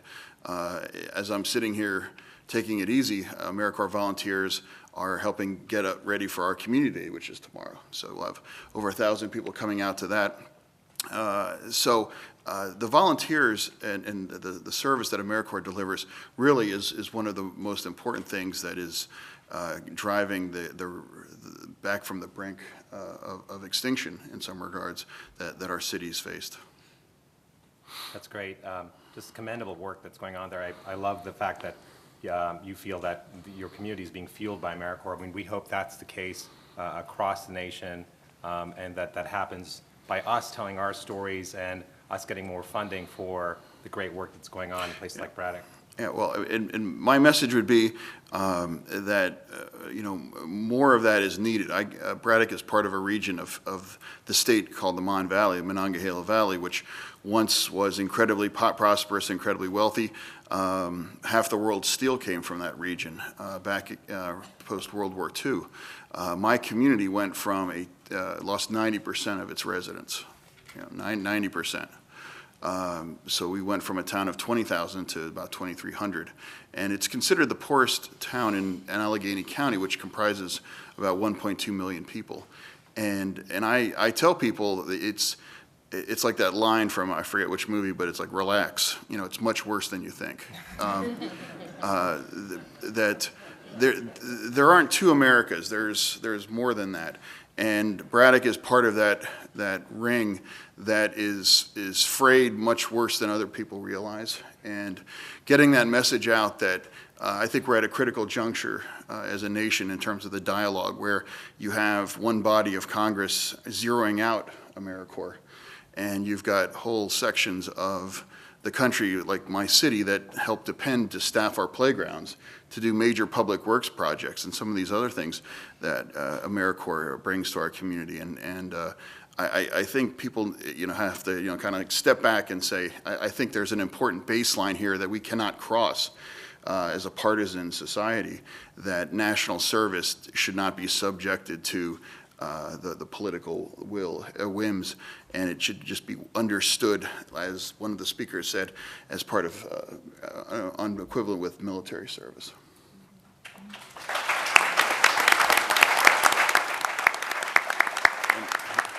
And I'd like to make one final point. Seth from Google talked about corporate partnerships, and I can't stress that enough.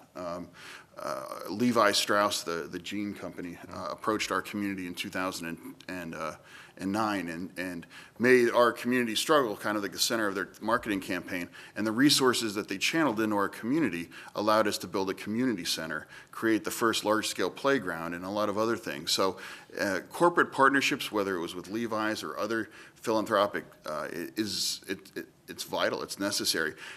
If you polled 100 people and think, our government budget's going to become more or less generous in the next 5 to 10 years, I haven't met the one person that thinks that they're going to become more generous. And there's not really left anything to cut. So the difference is going to have to come from somewhere.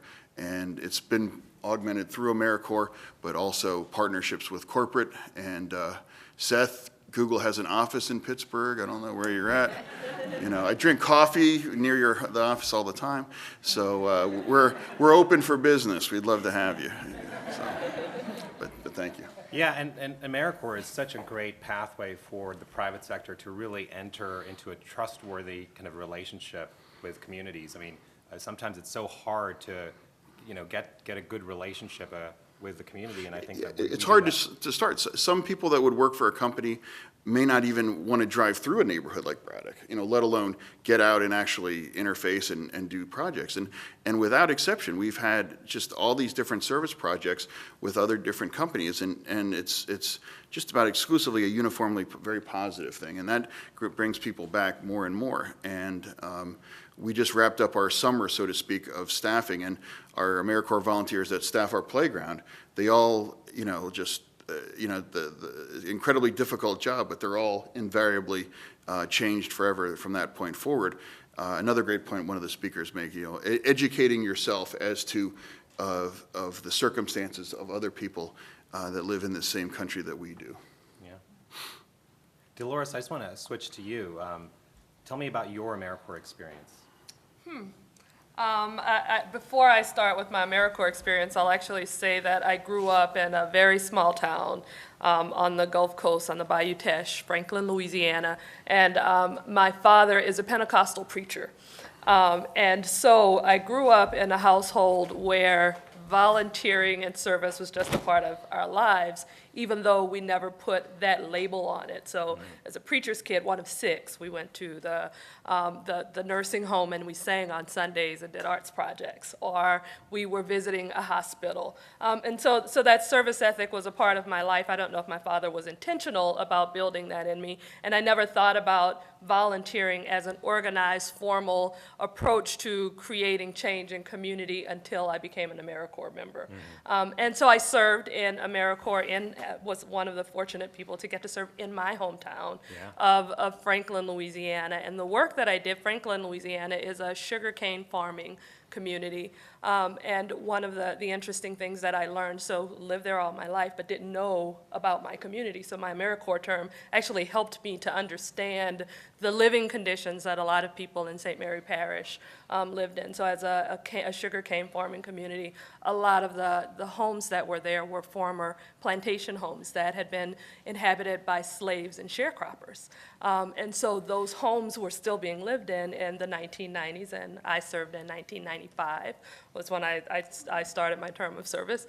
And so people were living in those homes, and the conditions were such that the wind inside was worse than the wind outside. So the wind literally would blow straight through the houses because they weren't well constructed, well formed homes. And so my mission became at that point to help people to get into better housing situations. And we did that through a number of different programs, through developing mixed income housing. We did it through housing counseling programs. We established a micro lending program that helped with building assets, individual development accounts, and small businesses, turning mom and pop businesses into more viable businesses in the communities.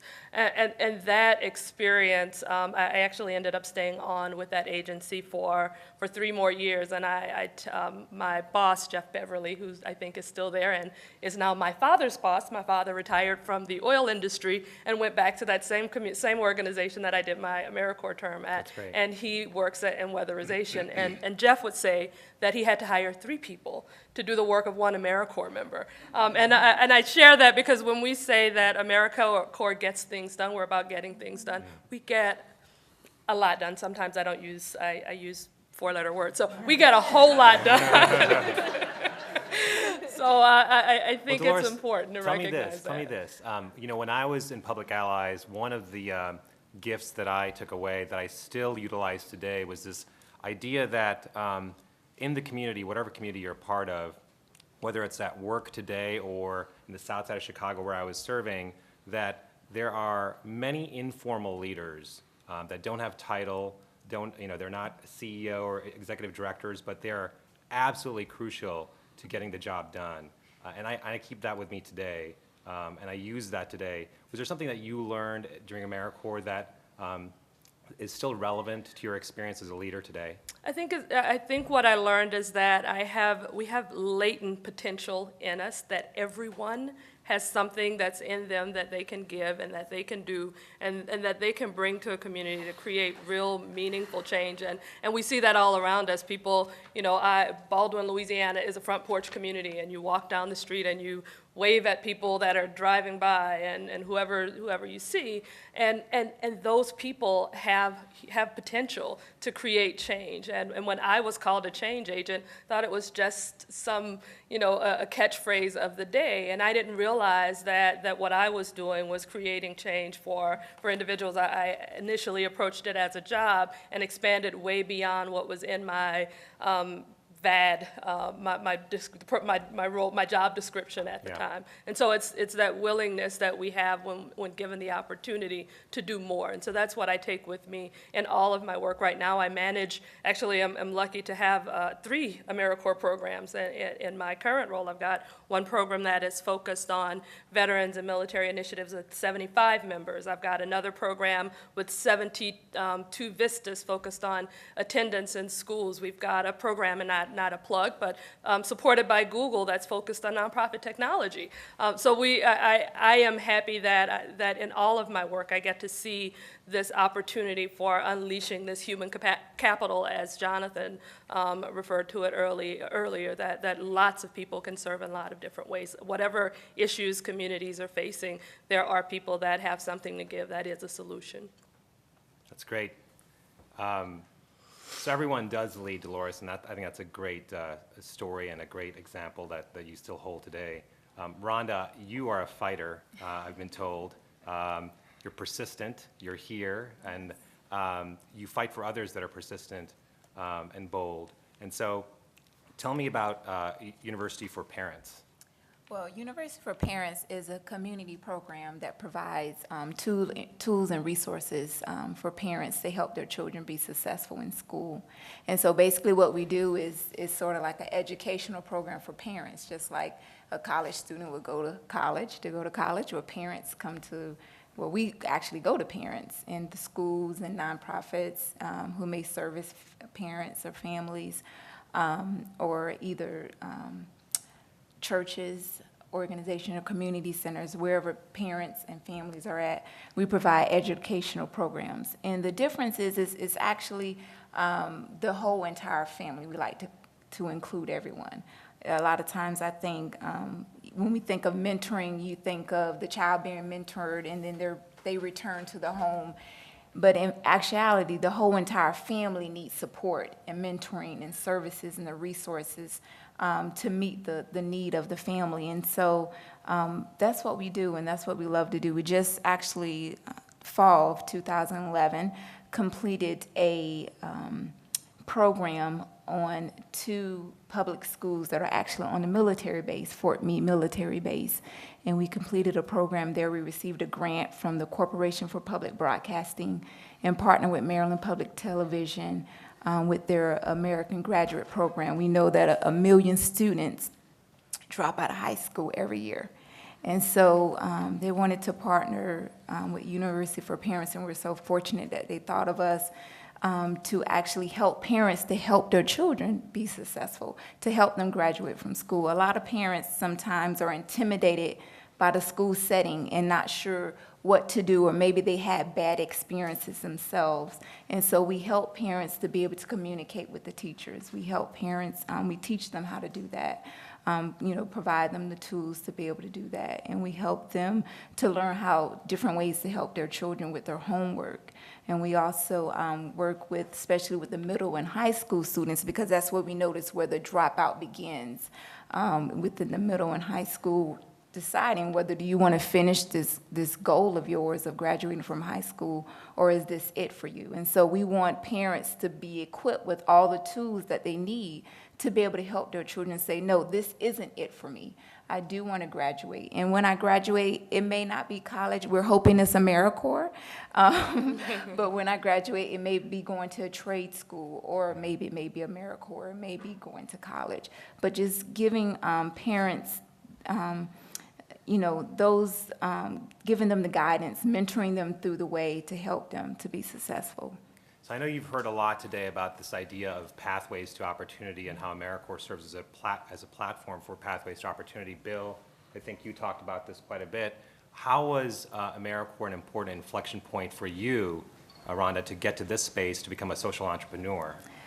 Wow. Well, AmeriCorps was definitely life-changing. At the time, I was working for Southwest Airlines, so if you can imagine, I gave him my free flight benefits to serve, with my parents flying free. My mom thought I was crazy. What are you doing?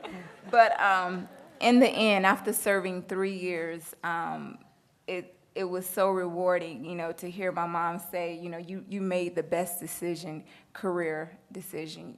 I can see that. I see that through all the works that you've done, and I'm very proud of you. As older, I guess we love to hear our parents say they're proud of you when you're younger, but it's also great to your parents to see that, you're still, doing great things, and you're trying your best. And so AmeriCorps did that for me, serving 3 years with Volunteer Maryland, which is actually an AmeriCorps program of the governor's office. And I served at Community Action Agency in Annapolis, in the capital of Maryland, where I served with the Head Start program.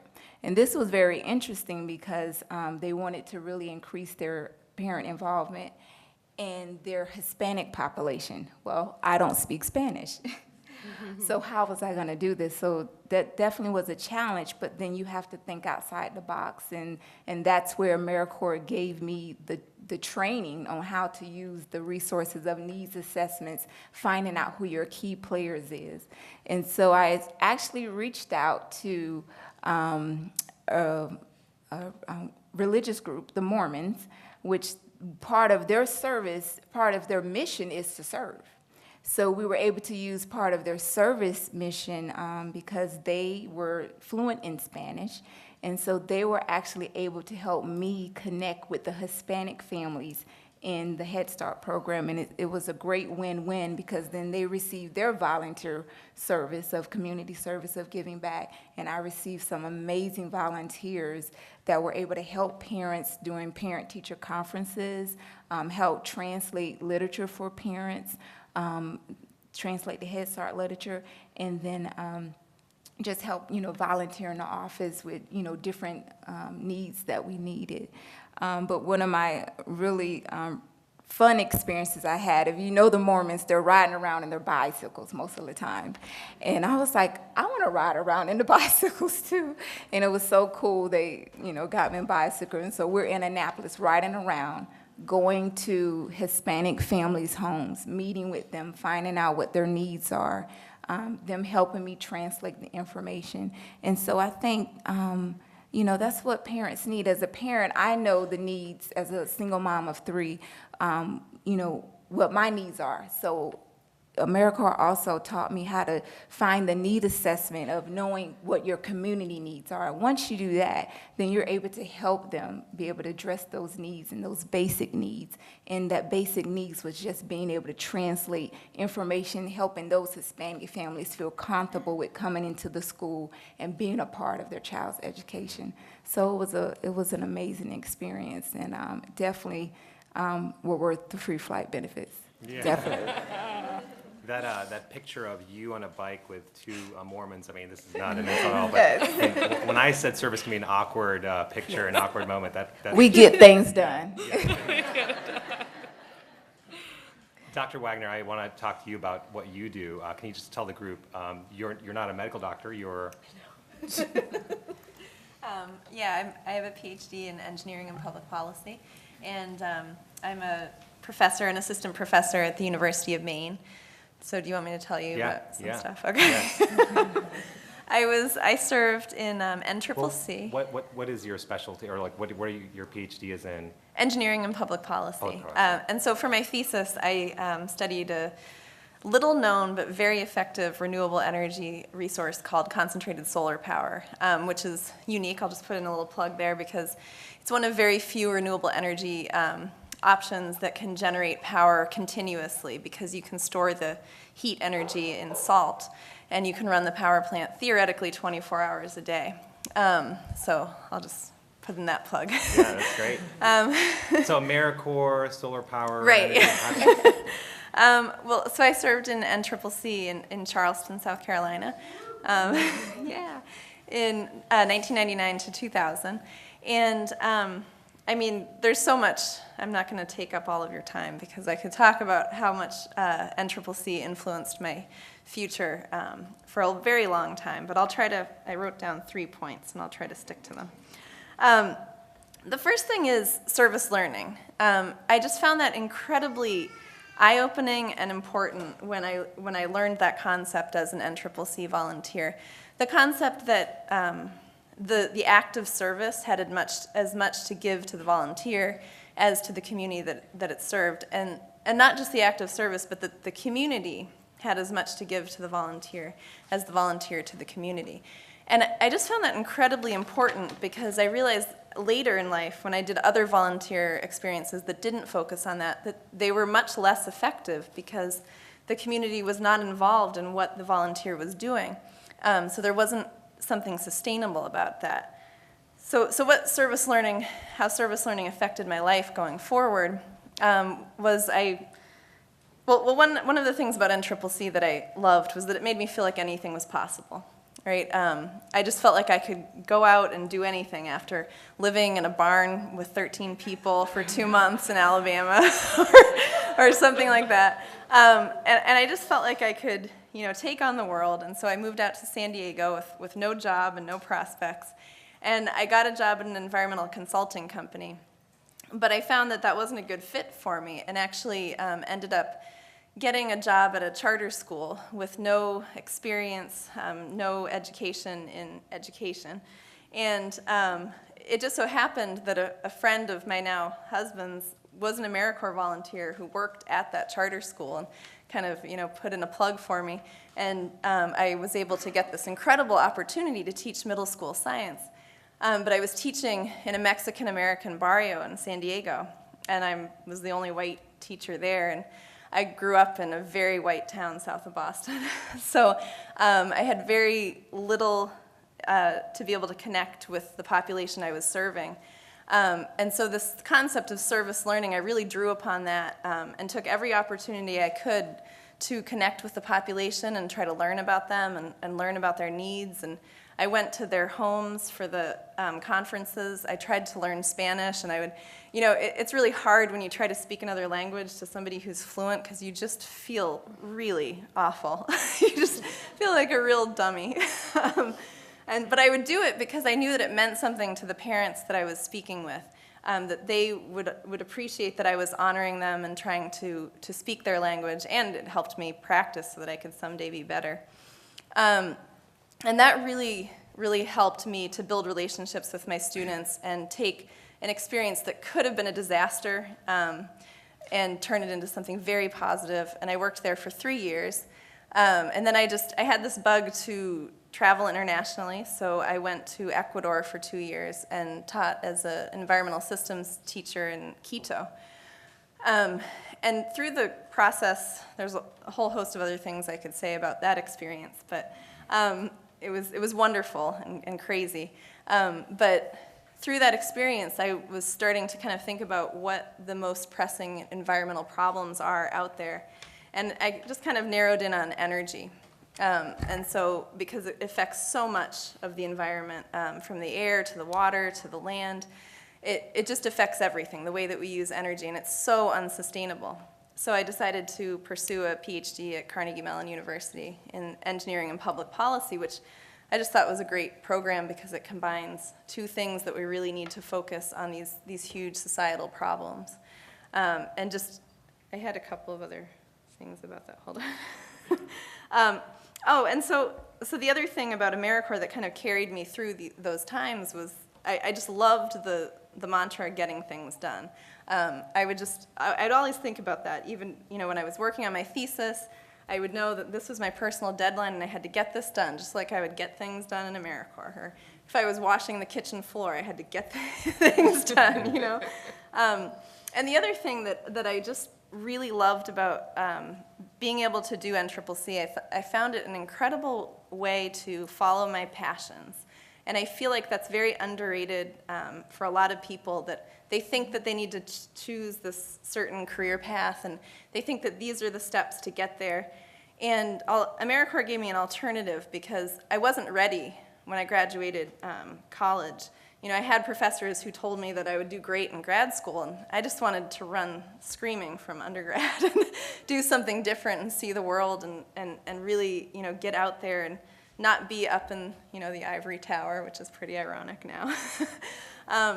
And so AmeriCorps allowed me to pursue a passion of service.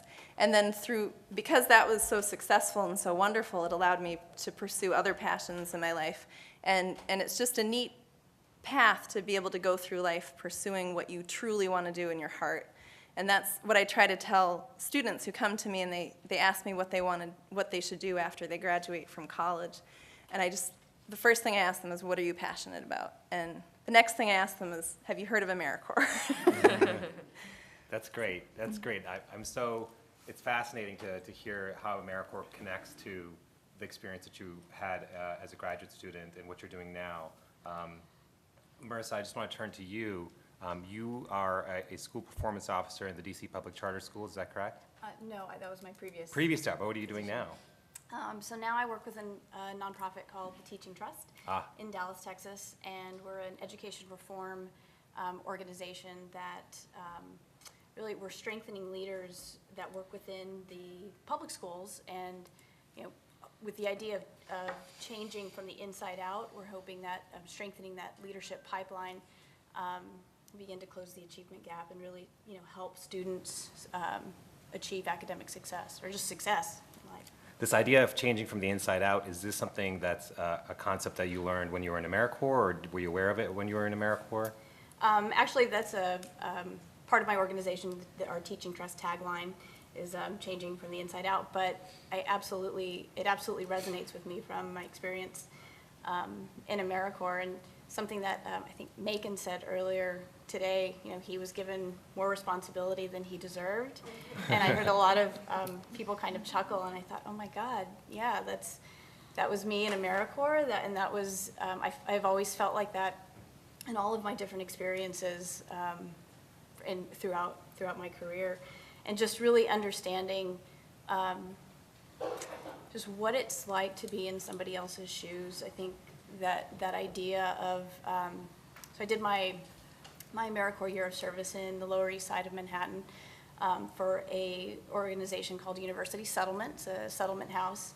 And I worked in a program called Project Home, and we worked with families that were in transitional housing. So with individuals they had, 90 days to live in this transitional housing, and we would work with them, job skills and, helping to prep them for getting a job, but we'd also work with if they had children, we had a Youth Empowered to Speak program, and we'd work with them. So I had the experience and the honor, and it was just, I don't know why they trusted me to do this, but I taught a class in job readiness, how to write, basic computer literacy skills, how to write a cover letter and a resume. And I really got to know the stories of the families and the people that we were serving, and quickly realized that the face of poverty is not so much what people think. It's a lot of people are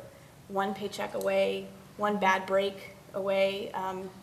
There were just multiple families that I knew that just had a sickness. Either they got sick or someone in their family got sick, and that affected their employment. And so I think coming from that, the experience taught me to sort of look through the lens of someone else and not to make such quick judgments. And I think I've carried that throughout my whole career of really looking at, what are the issues, what are the problems, and then kind of instead of judging, figuring out what's the solution, what's the root cause of why that's happening.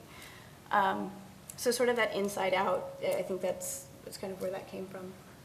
That's great. I just want to reinforce the message that you guys are talking about. Not only the connection of that space we talked about in the very beginning, that space where we have impacted communities and how communities have impacted us, and that reciprocal relationship, that important space where growth and transformation happens.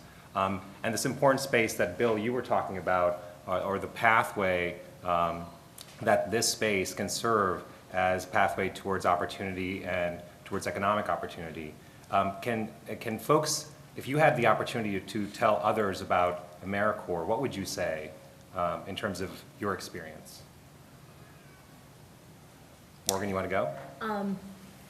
Well, I guess it would just be what I think everyone in here keeps echoing is that just do it. I mean, it will open up so many other doors, and doors that you didn't think that you had before. I said it, but what I thought was funny is that I think probably any of you could have been up here in any of these spots and kind of said the same thing that all of us said. I heard it from people, everyone I talked to, was that AmeriCorps opened doors you never thought you ever had,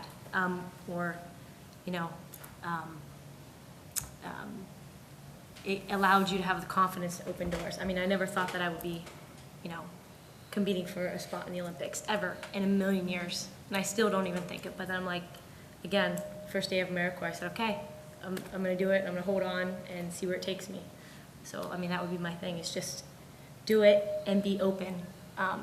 Like Marissa said, be open to, what you're going to learn about other people and what you're going to learn about yourself, because it says loads.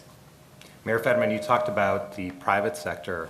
What would you tell the private sector, and are there other sectors that are not engaged fully that are maybe impacted by AmeriCorps but don't tell the story of AmeriCorps? Well, I just think private dollars are going to be necessary if we as a country are going to maintain a basic floor of services in a lot of these communities. I met somebody that works in the office here from Duquesne, which is a community that's in the Mon Valley that's directly across the river from us. And they've just lost 2 recent graduates in as many months from gun violence. One of the bodies was dumped in someone's driveway. I mean, it's like, this shouldn't happen in a society. And 10 miles away is the the world's most prestigious computer science program at Carnegie Mellon University. So there's this incredible and profound disparity in this country where, you go 10 miles one direction, there's bodies in the driveway versus you've got computer science programs and companies like Facebook or Google offering their graduates 6 figures.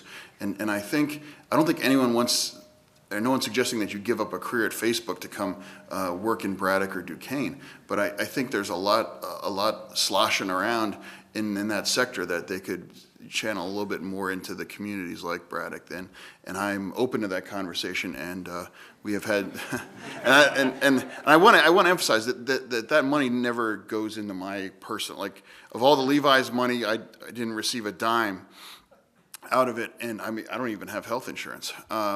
So my joke is I didn't even get a free pair of jeans, with Levi's, and that's true. If corporations can find a meaningful, proven way to invest their resources, I'd like to see it opened up because I think the assumption is that, the government will take care of it, and it's like, no, they really won't. And if AmeriCorps didn't take care of it, we wouldn't have our playgrounds open this summer. We wouldn't be able to put on Community Day tomorrow. These are important things, and in some communities they don't have to worry about that, but there are an increasing number of communities that do, and we have been in the latter category now for many years. This is to anyone, Dolores, I was going to go to you, but anyone can answer this. You know, we're all sitting here in this room today, and when you did your AmeriCorps year, I know, Dolores, you were saying you did it in 95, is that correct? 95. I did it in 97, 98. Okay. All right. But, I mean, right now there's a feeling that what we're doing, what we did, and what we're continuing is a national movement. Did you have that sense in 95 that you were part of a national movement? I did not. I absolutely did not. I was a lone member, and I wasn't a part of a team, the only member in South Louisiana in that local community. But we did come together at some point about halfway through my year with other members from across the nation, and that was the point at which I realized, oh, this is big. You know, I didn't know that, and so one of the things that I do try to instill in the program, the members that are part of the programs that are in my portfolio now, is that you are a part of something.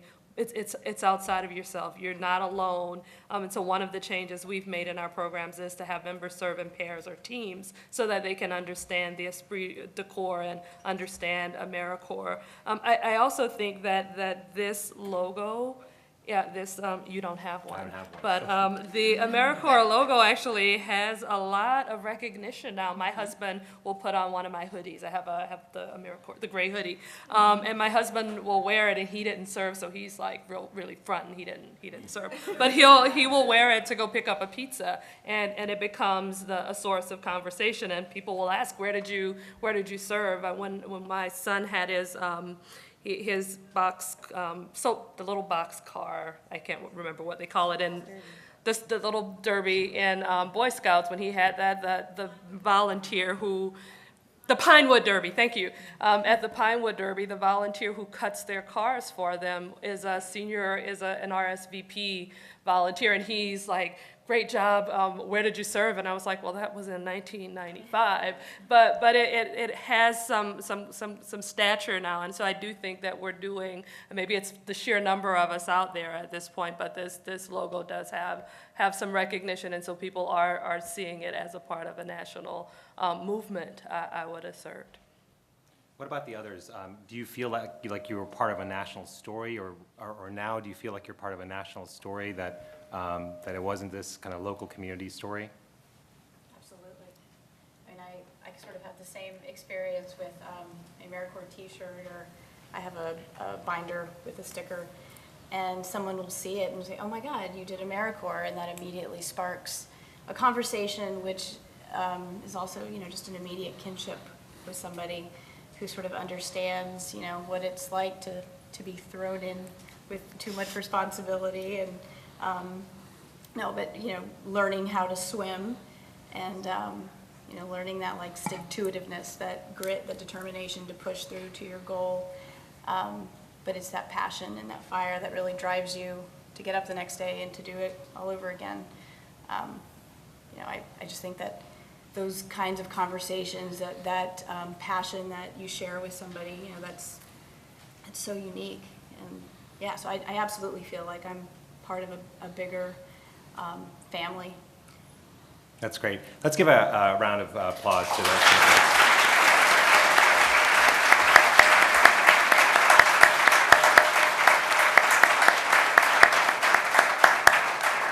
I just want to end by saying that, and Jonathan said this too, that we talked about at the end a national narrative, and this national narrative it's imperative that we get this story outside of this room, that people hear about this, that people understand and can feel this feeling that happens when we do this, silly little panel here. I mean, we need to tell the story and share the feeling of national service and solving problems through national service. It's just so important, not just for solving problems, but for the ethic of service that is so innate in the birth of this country. And so I think that we just need to tell the story and share with people how important, vital this resource is in communities all across America. So thanks so much again, and a round of applause again to you guys. Thank you.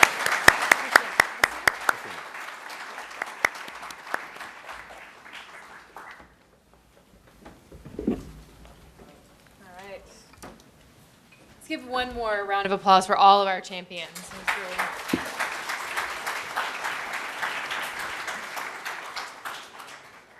Want to thank you guys again for just being with. I mentioned this morning, but about being here and hopefully being present and involved. And you guys were easily one of the most energetic groups we've had here. So to close it out, I want to, folks, if you haven't already received it, we have like a very quick evaluation form. So we do these events a lot, and we're always trying to make them better. And this was one that there was a ton of work that went into it. If you see a CNCS employee or is Katie Miller, who you guys should recruit for TFA. All of these guys, there was so much work that goes involved in getting 200 people into the White House. I can't even begin to tell you what's involved in that. So thank those guys as they as you're leaving. So, and a round of applause too. So to close out, I want to really quickly turn over. We have one more AmeriCorps alum at the White House who literally is like heads up the president's education team. So I want to have her close it out on our behalf at the White House, and then she'll turn it over to Ben Duda, who's been my partner in crime the last month. I don't know what I'm going to do. We're not going to be able to talk on the phone every day. So anyway, Mary, great if you could come up and close it out for the White House.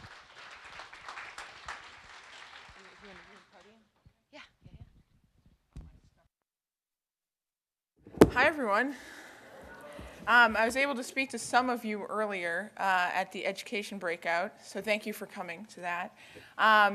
As Victoria said, my name is Mary Wall. I just want to really quickly say a few things to you all. As Victoria mentioned, I also am an AmeriCorps alum. I served in 2008, 2009 in Los Angeles. I was working as part of the Good Shepherd Volunteers. I was working at a long-term domestic violence shelter where I served as a teacher and coordinator of a learning center, which meant that I was teaching our adult women clients of the shelter. Had an absolutely outstanding and extremely challenging experience. I think very much, as we were just hearing from our panelists here, you can always tell a good AmeriCorps volunteer when they can just jump into any situation and act, because that's kind of what you have to do. And that was certainly my feeling throughout the year. I just wanted to just very quickly touch on the fact that my AmeriCorps experience, I think, it's very clear that this has been the case for all of our champions here today, and certainly for the folks that I was able to speak to. It's just really profoundly changed my life. It's really led me into a career in public service that I feel like is just profoundly enriched by the experiences in the community, on the ground. I know for me that I wouldn't be able to do what I was doing now, working on education policy here for the president, without that experience, and without entering a community that wasn't my own, from Boston originally, entering a community that wasn't my own, and really discovering so much about my country and my fellow citizens at the same time that I was discovering things about myself. And I think that entire experience, and especially that it was education-based, really helped me. It really helped me learn, and really taught me and set me on a great path for being here. And it set me on a path that has helped me both in the ways of very kind of real and professional ways in terms of developing myself and a career, but also just given me so much basis for what I'm doing now, and so much inspiration to continue to serve. So thank you all for everything that you are doing, and as was also mentioned before me, please continue to share your stories, because they're inspirational, and you're just bringing more and more people into the AmeriCorps family. So thanks.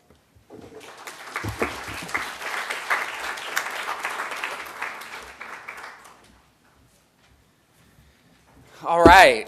My name is Ben Duda. I'm the Executive Director of AmeriCorps Alums. And now I'm going to take a drink of water. But I wanted to say thank you. This is I'll be the last speaker today for just an incredibly powerful day. And so I do want to say thank you. And I just want to appreciate all of you. So I want to appreciate everybody who came out here from the West Coast.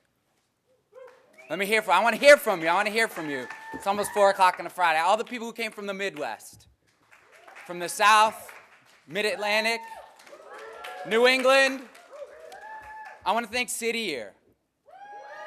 I want to thank Public Allies, Teach for America, NCCC, Reading Corps, Jumpstart. I want to thank Teach for America. I want to thank Vista. I want to thank any Vista members in the room who served before AmeriCorps was even a thing. All right. I want to thank our returned Peace Corps volunteers. I want to thank people who served in 2010 and 2011. All right. I want to thank our alums chapter members and leaders. It's been an incredible day, and I just feel so honored and privileged to be part of the team that brought this day together. It really couldn't have been, obviously, you can't have an event at the White House without the White House wanting you to have an event. And so people kept saying, Ben, how did you do this? And, well, I'm not going to be able to take any credit for it. It's the White House. The White House wanted this conversation and invited us to have this conversation. And so through the gracious leadership of Victoria and the team, who just made a place for us to, I think, have a really meaningful conversation. So I really just want to thank you so much, Victoria. And I think similarly, it comes down to leadership, and that really, we saw that this morning from the CEO of the Corporation for National Community Service, Wendy Spencer. Her energy and enthusiasm from the minute she was named the CEO is evident. This doesn't happen without Wendy's leadership and the conversations and the energy and enthusiasm that I'm sure she brought to the table that said, we need a Champions of Change for AmeriCorps alums. And so Wendy and her senior leadership team and all of the Corporation for National Community staff that are here, many of whom are AmeriCorps alums themselves, and particularly to Patricia Borey, just a wonderful, wonderful leader. Again, similarly, just gracious and passionate and fun. And gets things done. And so it was just a real pleasure from one NCCC alum to another. Just a privilege to work with you on this, so thank you. I also want to send out a thank you to the interwebs. There's lots of people that are logging on and are watching this live. I think my dad maybe, but more importantly, two very special people are watching this, and that's Ken Tran and Greg Heinrich, my team at AmeriCorps alums. They're down in Atlanta. But the cool thing is that AmeriCorps alums is an enterprise of Points of Light. So Points of Light is actually a much larger organization. So there's probably still 20 to 30 alums and current members in that office in Atlanta who are saying, man, I thought Ben was going to come on at 2:30, or is this thing still going, or, it's Friday afternoon, maybe we should, But I just want to say thank you to all of them for sticking with us. And the leader of Points of Light, Michelle Nunn, who is one of the most visionary women, one of the most visionary persons in this sector and in our country, responded to a request. In AmeriCorps' earlier days, as alumni efforts had risen and fallen and struggled, she said, we will host AmeriCorps alums within our much larger organization and continue to carry this water and continue to carry this idea along till the point at which we can really break out and transform. And I think, judging from the energy, judging from the passion, judging from the stories, judging from the individuals that are in this room, this is going to be a really important day for all of us. And this is going to be a really important day in the history of what it means to be an alumni of AmeriCorps. And we have Michelle Nunn in part to thank for that. So thank you to Michelle for sure. And finally, to our Champions of Change, talk about just incredible individuals with persuasive and inspiring stories. And, we just scratched the surface up here in our program today. And the Champions blogs will go online if they're not up already. And I really encourage you to read them because each of them has just an incredible story of transformational service and leadership and the career arc that they followed and how that's rooted in national service. And, I think the wonderful thing about this program is that we were able to really highlight 12 amazing stories. But I also think we've convened 1,200 times more stories because those stories of the champions are each of your stories. And so, the program says Ben's going to share his personal story. I don't think I can really add much to the dialogue by sharing what I did in AmeriCorps. but I do think, I do want to challenge the group with what I think we can do from this experience that we all share, which is AmeriCorps. And so AmeriCorps Alums is the national alumni network for all AmeriCorps alumni. So no matter what program you served in, and I think we saw that today. We saw that when the young man stood up from Youth Build and shared his personal experience. That resonates, and that has a real connection to a Teach for AmeriCorps or NCCC alumni like myself who had a much different suburban upbringing and went to a pretty good university, but we share a lot in common. And I think the promise of AmeriCorps alums as idea is really evident. And so this time, I think, is one that we'll remember. And I think we will because it's clear that what that connection is. It's an interesting time in our country's history. Many of our personal narratives are really tied to the last dozen years and the impact of growing up in an era of 9/11 and Hurricane Katrina and Rita and the aftermath that we saw there. Growing up in a decade of wars, not wars. All of that, and all of us saying in our own way, what can I do? How can I do something about all of this that I'm seeing out in the world? How can I make a difference? And we chose our own path, our own way to do that, but for each of us, we decided we wanted to do good and do good with and for others in AmeriCorps. And that puts us in a very interesting and unique position. We're really poised to lead in the 21st century. And as we saw today, many of us are already leading.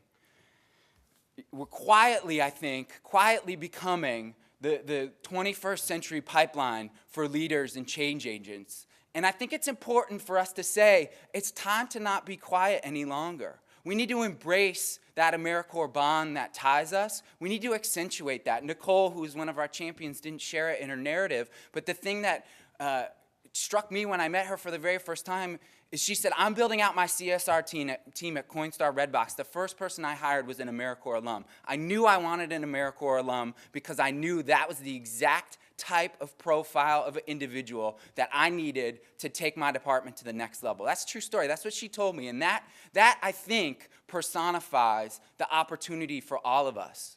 Because I might not ever have an opportunity to work with or for another alumni of citizen schools, where I also did AmeriCorps service.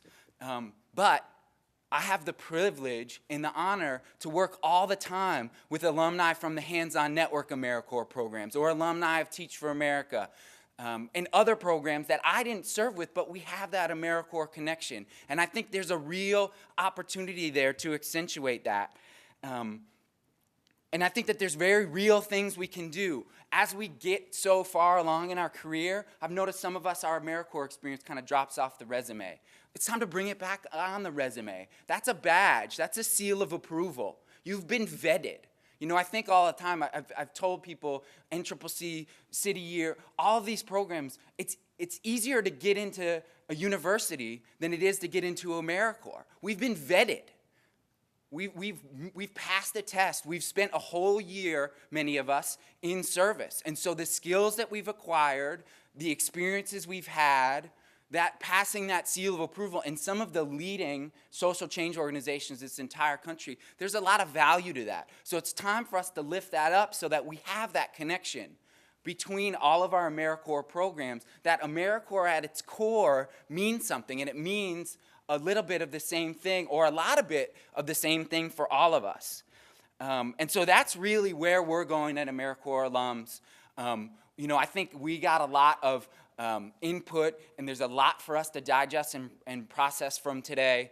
But I think the potential is unmistakable. And so where I think we're going is partly the message that was delivered by Wendy today. And I think that there's some really specific things that we can do going forward in addition to, you know, putting the AmeriCorps back on. Join that AmeriCorps alums LinkedIn group so you can see all the AmeriCorps members in your own community, because you never know when you're going to need an informational interview or to find talent or to find volunteers or to find a board member or to join a board. And that really relates to my next point, which is I think there's a few things that all of us can do coming out of today. I think we can serve. We're talented service leaders. We need to continue to serve and to demonstrate those skills in the community, whether as a volunteer or whether as a volunteer leader, whether as an episodic opportunity or to making a commitment to yourself that says, MLK Day was the most impressionable season of service for me as a member. I'm going to make time for MLK Day as a service day, as a day on going forward. And so I think that that's one thing that we can do. I think the second thing we can do is I think we need to challenge ourselves, and I'm going to challenge myself personally. We need to join a board of directors. You know, they often evaluate a nonprofit board of directors on time, talent, treasure. You know, and we all know the treasure thing, you know, it takes a little while, right? NCCC is $13 a day. It's not, and then you add some school loan, you know, you have that down. But we have the time and the talent if we so choose. And by being part of those local community boards, you're going to have an opportunity to meet people in the private sector. They're going to say, man, this woman is incredibly talented coming from where she's coming from with the experiences she had. What an asset to this organization and where we're going. She's an AmeriCorps alum. What's AmeriCorps? There you go, right? You know, every bank tells their bankers, we want you on boards of directors in the community. We want you out there. We need to have our commitment to a lifetime of service to motivate us to be in that place. And I think the third thing, obviously, which we saw today, was to share our story. And I think, you know, Wendy gave us a really specific charge. We sent you a template for a press release. That can be one way. I think her editorial board idea could be another way to reach out in your local community and connect in groups of alums and say, this is what our community is doing. This is what a group of individuals who have different AmeriCorps experiences is doing going forward. But all of this conversation has led me to another realization, if you will. And it's something I'm excited to announce today. So as I mentioned, AmeriCorps Alums is an enterprise of Points of Light. So Points of Light has kind of a multi-brand portfolio, hands-on network, the Civic Incubator, Fuse Corps, Billion Plus Change, the Corporate Institute, Generation On, a lot of different enterprises are going on within Points of Light. And so I asked back at Points of Light, which is now, if you total all those things up, it's about 100 people, I said, what do you think about this idea? What do you think about changing our application process and adding one sentence? And that one sentence would say, on all applications, regardless of position, maybe it's in the cover letter, you know, whatever the mechanism is, please include all your volunteer experience, all your volunteer and national service experience, including AmeriCorps. So let me say that again, because I tripped over it a little bit. So the sentence would be, include all your volunteer and national service experience, including AmeriCorps. And they said yes. So they're going to do that. So now, in the front door of the application process, that doesn't mean, you know, it's a home run. But we're going to lift that up. We're going to say, tell us how you volunteer. Tell us how you serve. Tell us if you did AmeriCorps. And so that's just a start. And so what AmeriCorps Alums is going to launch this fall is an effort to have that same conversation with nonprofits and with for-profits. And we're going to work with Wendy and the Corporation for National and Community Service and their impressive networks to have those conversations with their partners and allies. And to say, if we think that service is the solution, and we think that the profile of a successful employee, regardless of industry, is someone who has hustle, heart, teamwork, and grit, then I say you need an AmeriCorps alum, right? Right? Because I can envision a scenario, whether it's the frontline staff of a big box retailer, a Fortune 500 company, an investment banker, nonprofit, for-profit. You know, in Washington, D.C., AmeriCorps might have a lot more currency than it does in my hometown of Buffalo. But this is a way that we can try and raise that profile, have that conversation, and say, listen, this is who we are. This is what we have. This is what we can do. So I hope you'll join me in that conversation. I would love to deputize many of you to have that conversation within your own organizations and say, what would it take for us to add this to our application process? because I think it's really provocative. And not everyone's going to have AmeriCorps experience, but it's also interesting to think about at a very base level, if we're a serving organization, are we ourselves an institution of service? Do we hire servant leaders to be as part of our team? So I'm really excited about that prospect. It's very new, but it is very exciting because I think that that's a way that we can really change the dynamic and change the conversation that we're having about AmeriCorps and AmeriCorps alums. So I just want to close quickly with a story, and again, just say thank you to all of you. I think we had to be close to 200 in the room at some point today when we were standing room only, and we were trending on Twitter. I don't know if people saw that in multiple communities. So I think we certainly had a lot of people that were logging in online. Somebody said, well, maybe that's because the internet's real bad in the auditorium, so once everybody walked out of the auditorium, all these tweets went up at once. But I'd like to think that it's a little bit more that we've had a really good conversation amongst each other, but also with folks from around the country that were able to participate today. But I wanted to share a quick story from a friend and mentor who is Phyllis Siegel.